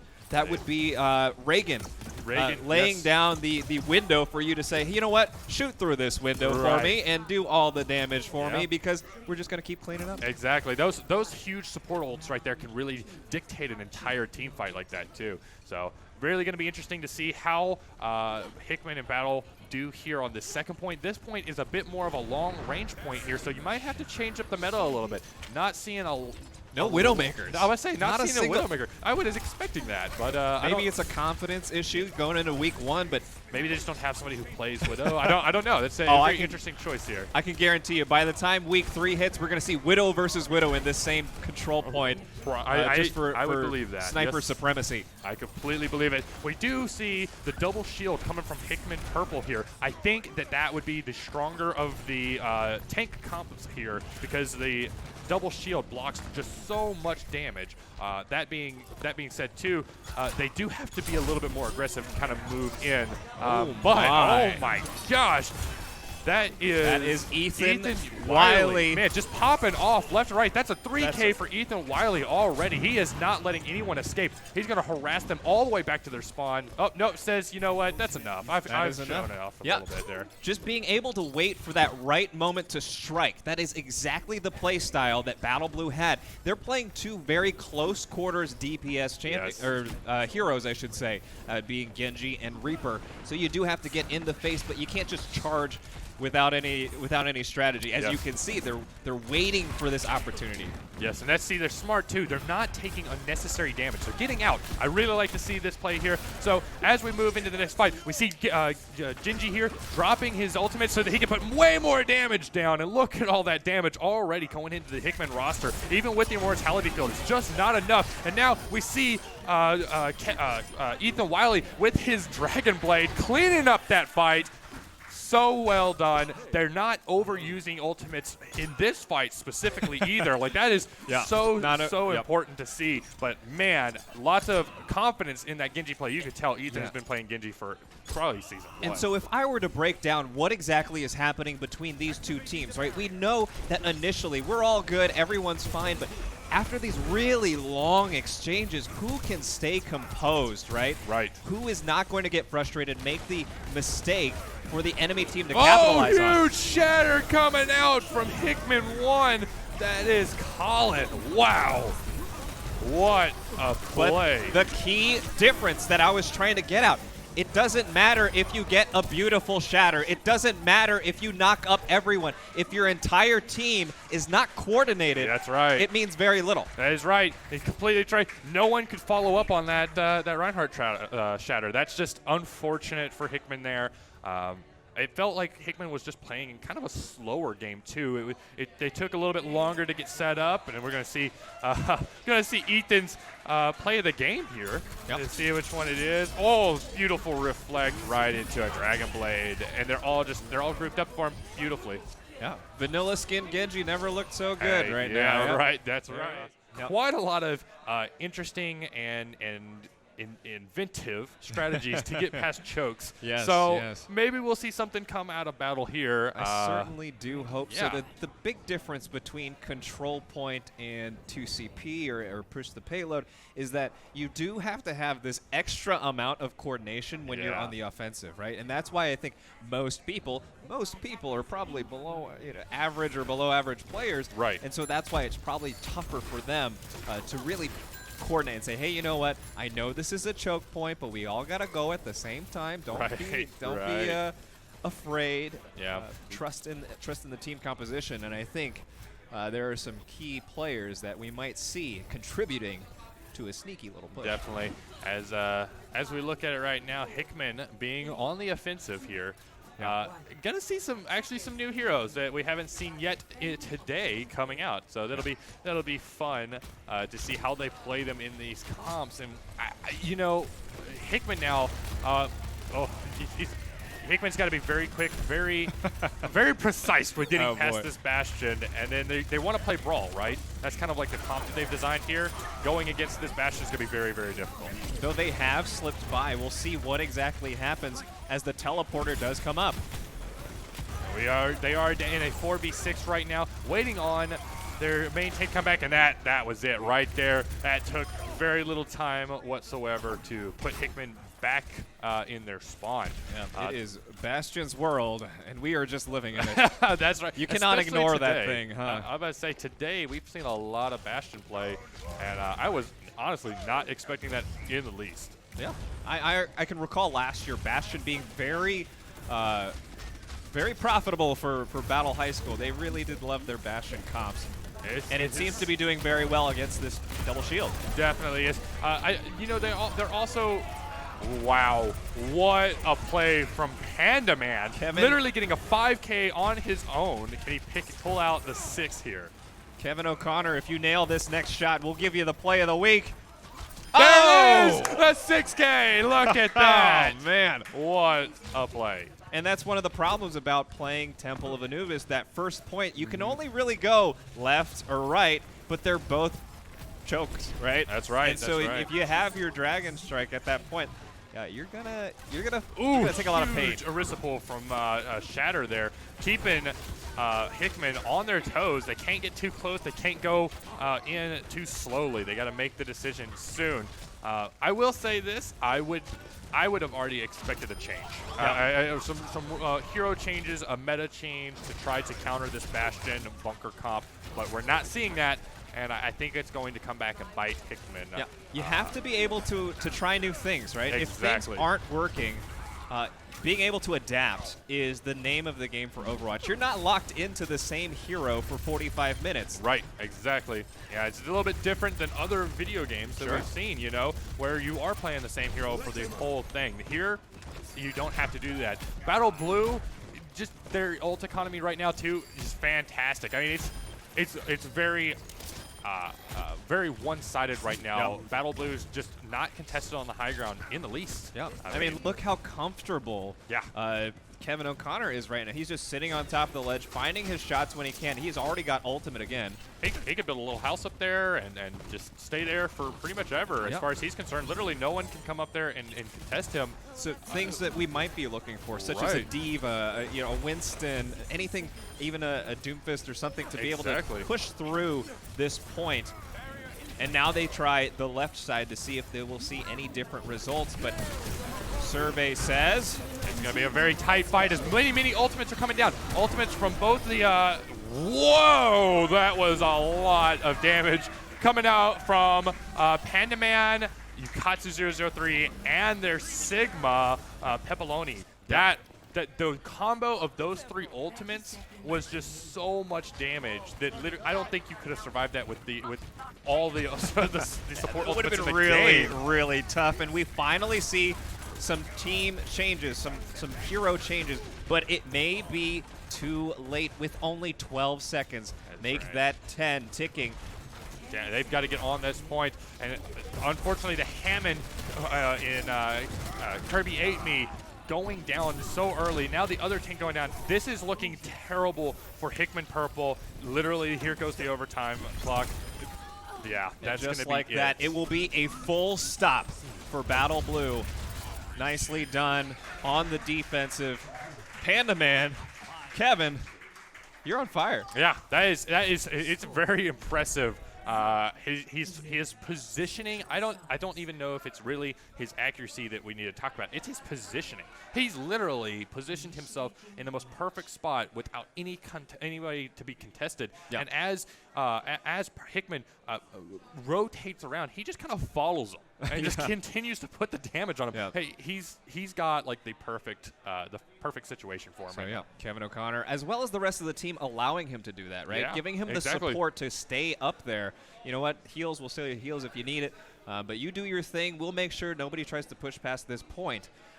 But also, we cannot forget the adaptive play style that needs to come out of Hickman is probably the bigger pain point here, right? Trying to find, hey, we're getting pegged all day by arrows.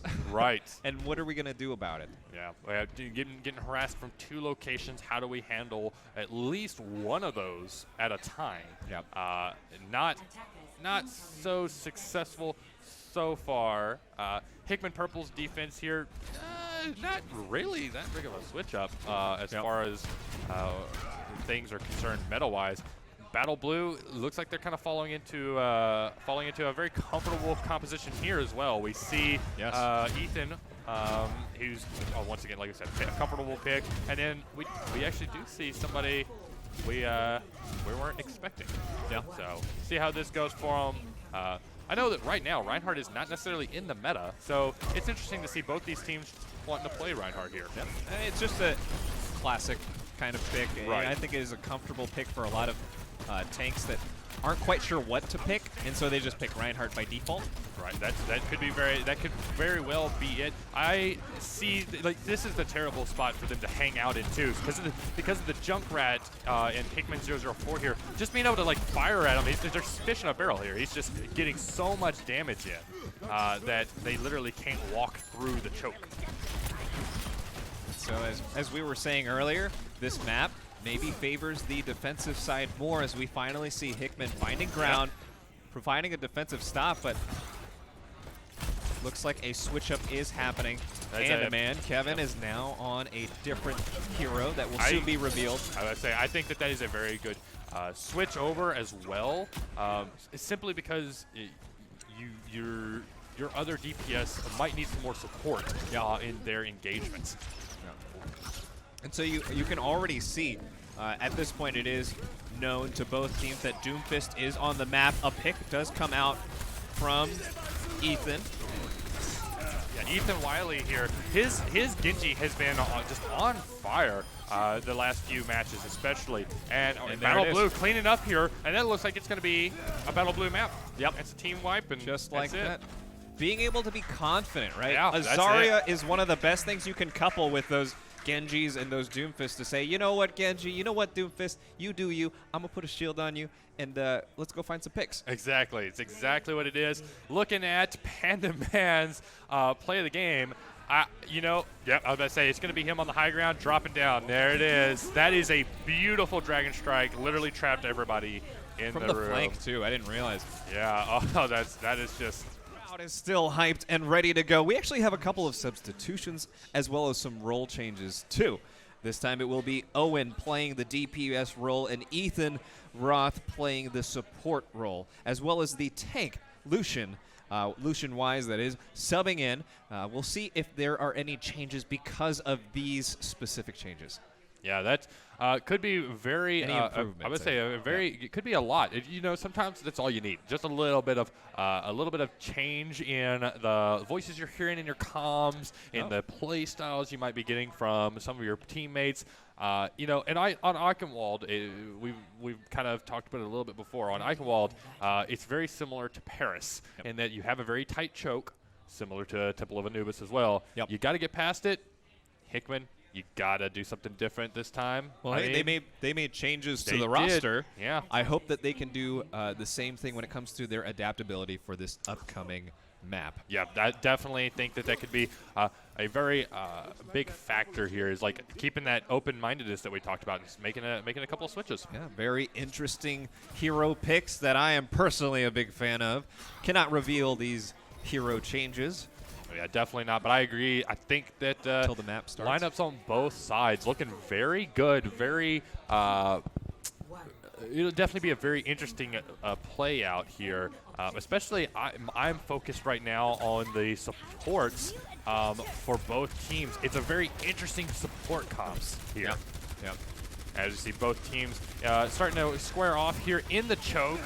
We see Hickman trying to use the May wall to kind of get past or around to the side without taking too much damage. But oh my God, Kevin didn't even give Thunder a chance to do anything. Just took him out immediately.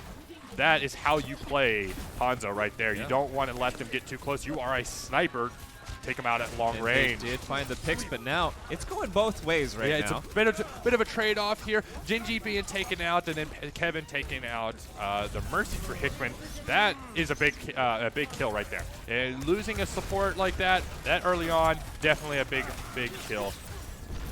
Seeing so this is another meta change right here that I think is very important to note.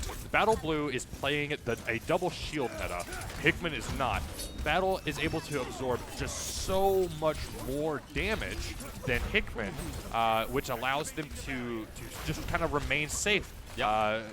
Whereas Hickman is going to be taking that damage as the Reinhardt shield continues to drop. We see ultimates now coming out from Hickman to try to push in the Moira ultimate, which is so strong right now in the meta, trying to push Battle back into a more favorable position for Battle, for Hickman. But unfortunately for them, Kevin said, we are not having this here today. You guys preemptively used your ultimates. Exactly. I'm going to take care of this with what? Sometimes it's just those moments where you're trying to find something that you don't really tell anyone, or maybe you do. You just press that Q button in hopes that a pick will happen, but that is not the case here. You talked about the double shield, and at the same time, I want to talk about the hero selection up until this point was not very shield damage friendly. That's right. Yeah, we didn't have strong, high damage burst heroes like McCree. We made the switch over to McCree here. I think that's probably a good decision, but we're going to see Ethan Wiley just clean up Hickman's roster here on the back end with that Dragon Blade. Very, very well done there. It's a bongo blade. Or bongo blade, you're right. That is a bongo blade. Yeah, definitely very aggressive plays being played here by Battle 2. I think that's probably one of the key features that any team can learn is just how to play aggressive in the right moments. When to be aggressive is so important, and from both of Battle's teams today, we've seen just a perfect amount of that. Yep. Oh, and big Sigma ultimate here, maybe. Oh yeah, that's gonna be big. Dropping them down. Sigma ultimate doing half of their health pool in damage. Unfortunately, though, it can't be followed up by any of his teammates, but still zones him out, keeps Hickman at bay as we approach 1 minute left in their time clock. Yeah, that was actually a really good May wall to block a lot of the follow-up damage. Oh my God! Kevin flanking all the way around and picking up 2 from a single Dragon Strike, not allowing this Mercy to get away, but she still gets the res. Oh my God! Oh my, I don't know really what I just witnessed there from all the ultimates being dropped, but Kevin has earned a spot in my heart as one of the most flashy DPS players I've ever seen. Yeah, quite the ambitious play, but at the same time, though, Hickman takes that opportunity, and they have finally capped the point. There we go. About 2 minutes, 45 seconds on their clock now for them to push it almost all the way, about 3/4 of the way through the map before they can get any more time on their time bank. As they push into this next phase, what is known as the street phase, they might be starting to see a little bit more of a struggle as their comp doesn't favor this part of the map, whereas Battle Blues does. Yep. So it'll be really interesting to see what they do here. If we see any roster changes, or not roster changes, but hero changes. Sigma there throwing out his asteroid. I think it's called like accretion.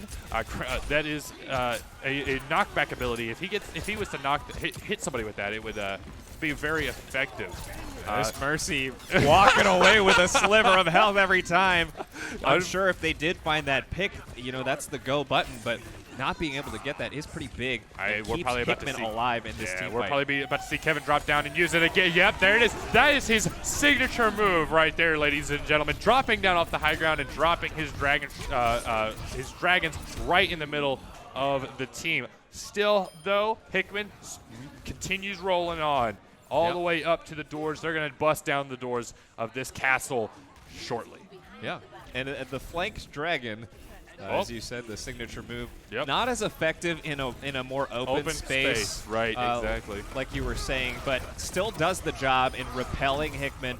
Now they are actually playing in a kind of an awkward spot where they have to push quite a few paces in order to get some traction on the card. And now they're playing hero without a shield too. Going for that res, I don't agree necessarily with that position. You probably should have just backed up, regrouped, and tried to avoid the damage, because right now all you're doing is you're feeding Battle Blues ultimate charge. So tempting to provide that healing and res, but you will. He got away with it once. Yes. Did not get away with it the second time. Not a second time. Not on Battle Blues watch. Man, the Reinhardt from Hickman just dropping left and right. That is very unfortunate from them. They're trying. Oh my gosh! And that was Ethan Wiley dropping down with McCree and stopping the revive on the Reinhardt for Hickman. That is a very big play there. And I think what's happened now is that Battle Blue, after stumbling that first point, giving it away, they finally said, okay, wait. We gotta remember what our strengths are here. We can let Kevin find these nasty picks and then still play a very composed game and make sure we don't give away the actual point. Yeah, that is definitely a big one. We have 3 seconds left, and I think this is going to be the end of Hickman's push. So a little life came out of Hickman in that moment. But it is hard to ignore the performance from the DPS player that is Kevin O'Connor.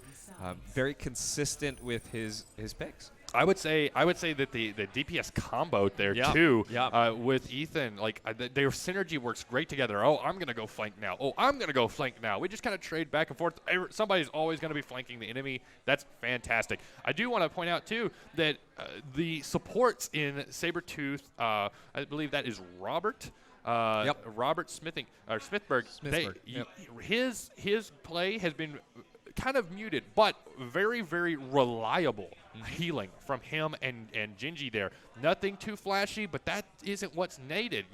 As Keddy said earlier today, they're the backbone of the compositions. They have to hold them together and keep them standing on their feet, and they've done a great job of that. Yeah.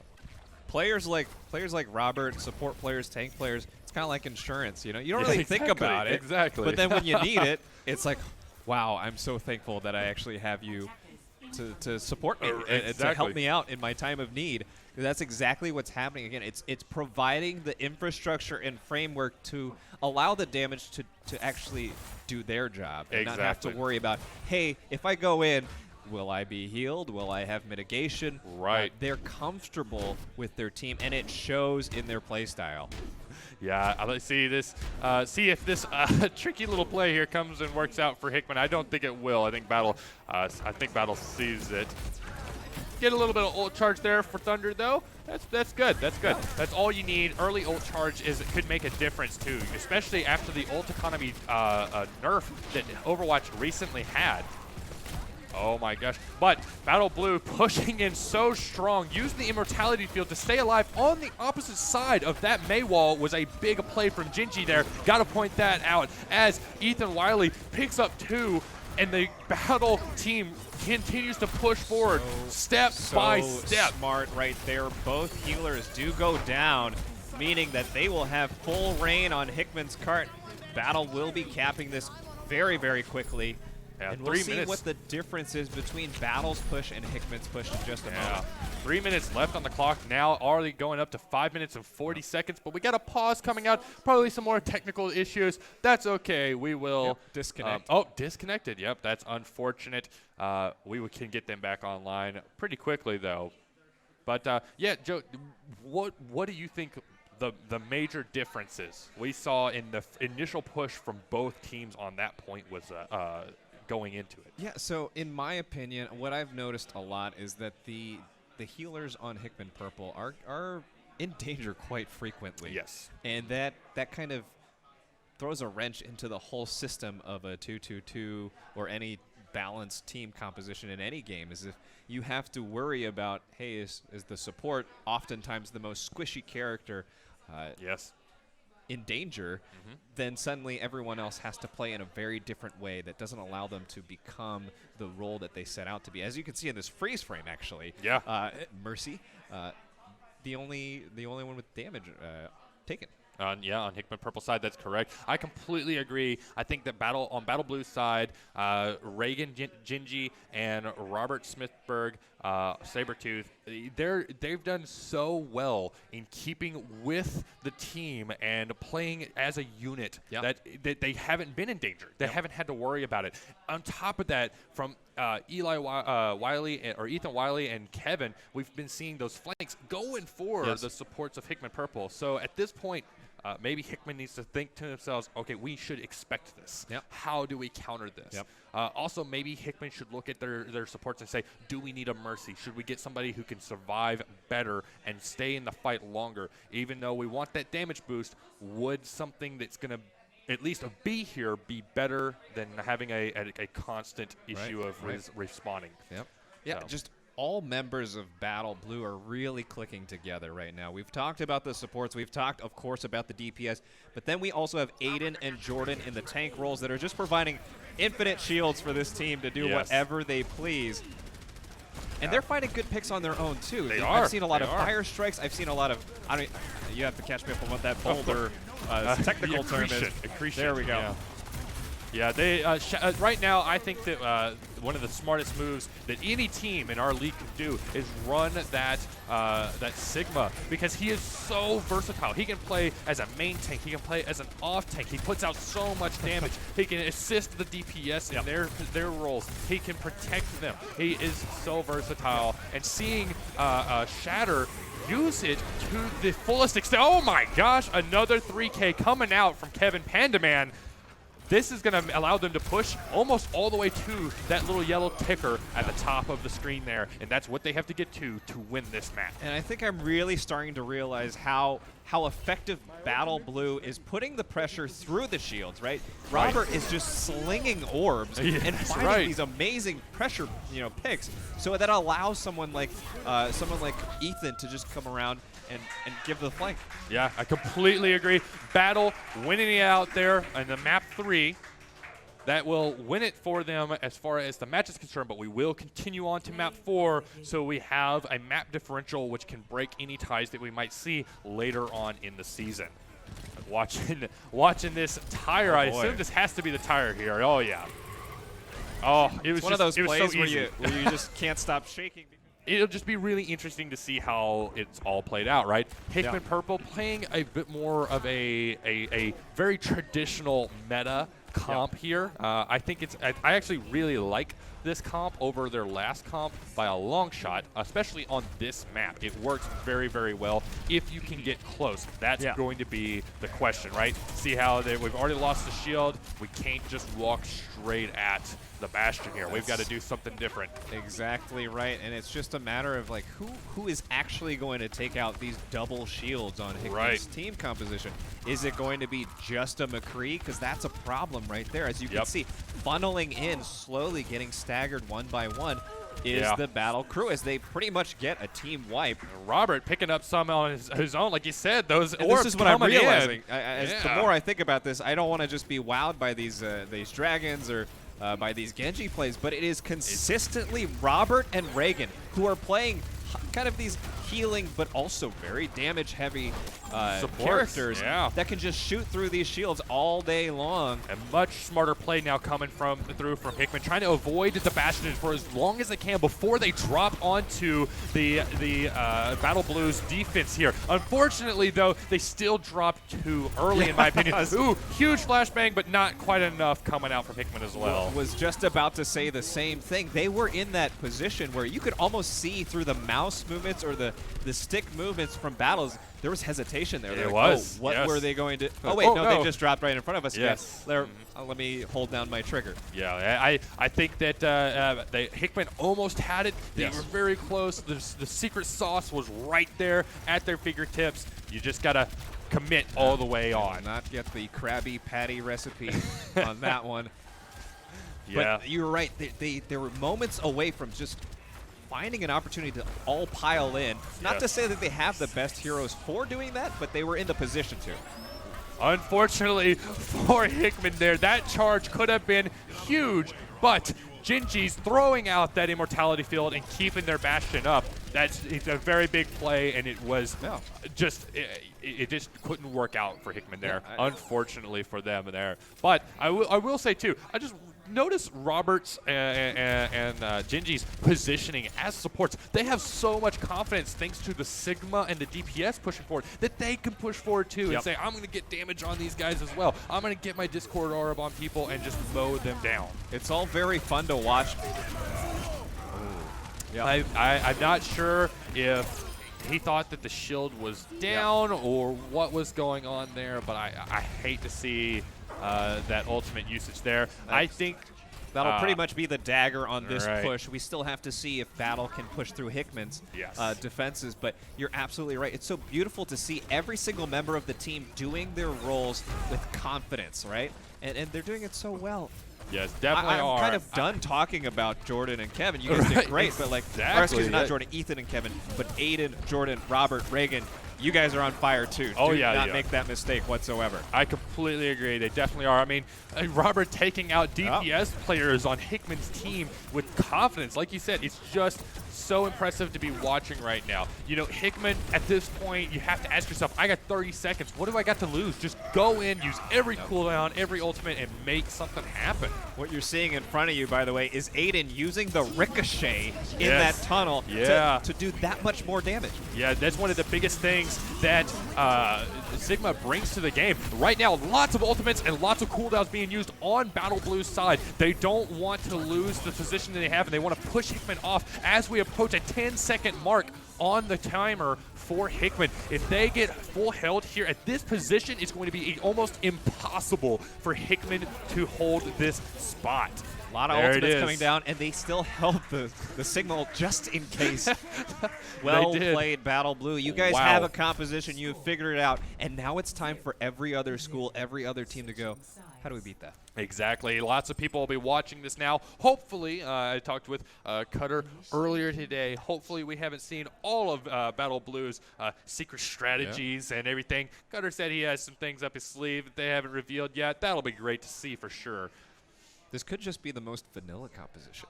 That's what I did. I mean, when you're a coach, you're like, you know what? We'll play vanilla, see how that works. And if it's working really well, we don't have to show our ace, right? That's true. That's true. So if it's not broken, don't change it in this case. Meanwhile, if you're on the other team, that is eSports. That is anything in life. You need to figure out when things are not going your way, how do we adjust? What are the individual things that I can control? My mouse, my keyboard, my controller, my comms. Yes. Not any other, try to focus on what you can do and work Exactly. with your team, because it is certainly possible. Definitely, completely agree. Like you said, focus on yourself and how you can improve and get better, where you might be making mistakes, and improving or stopping those mistakes, and then looking at a team as a whole, not saying, oh, you're not doing a good job. No, it's not what I'm saying. I'm saying, how can your team change things up? I mean, at this point too, I don't know if we really saw any kind of major changes coming out of Hickman for that entire push. And it's tough. Yeah. It's really tough to do that, especially in map 4. Oh, yeah. After losing 3-0 in the series, you'd have to wonder what the comms are sounding like right now. Definitely Are they agree. even active is my question, but you really want to be able to focus back in after the series, take a look at it and say, right now, I'm not sure if it's a mechanical difference. I think it's truly just a team composition difference. I completely agree. We do see very talented players on Hickman's team. We've seen their ability, their accuracy. It's just a matter of working out that communication. Oh, that was a huge pin coming in, but that will be it. Battle Blue 4-0 sweep in the last match of the day. Congratulations, Battle Blue. You've proven that you can pull off some really nice. Oh, look at that. A support play of the game. It's almost as if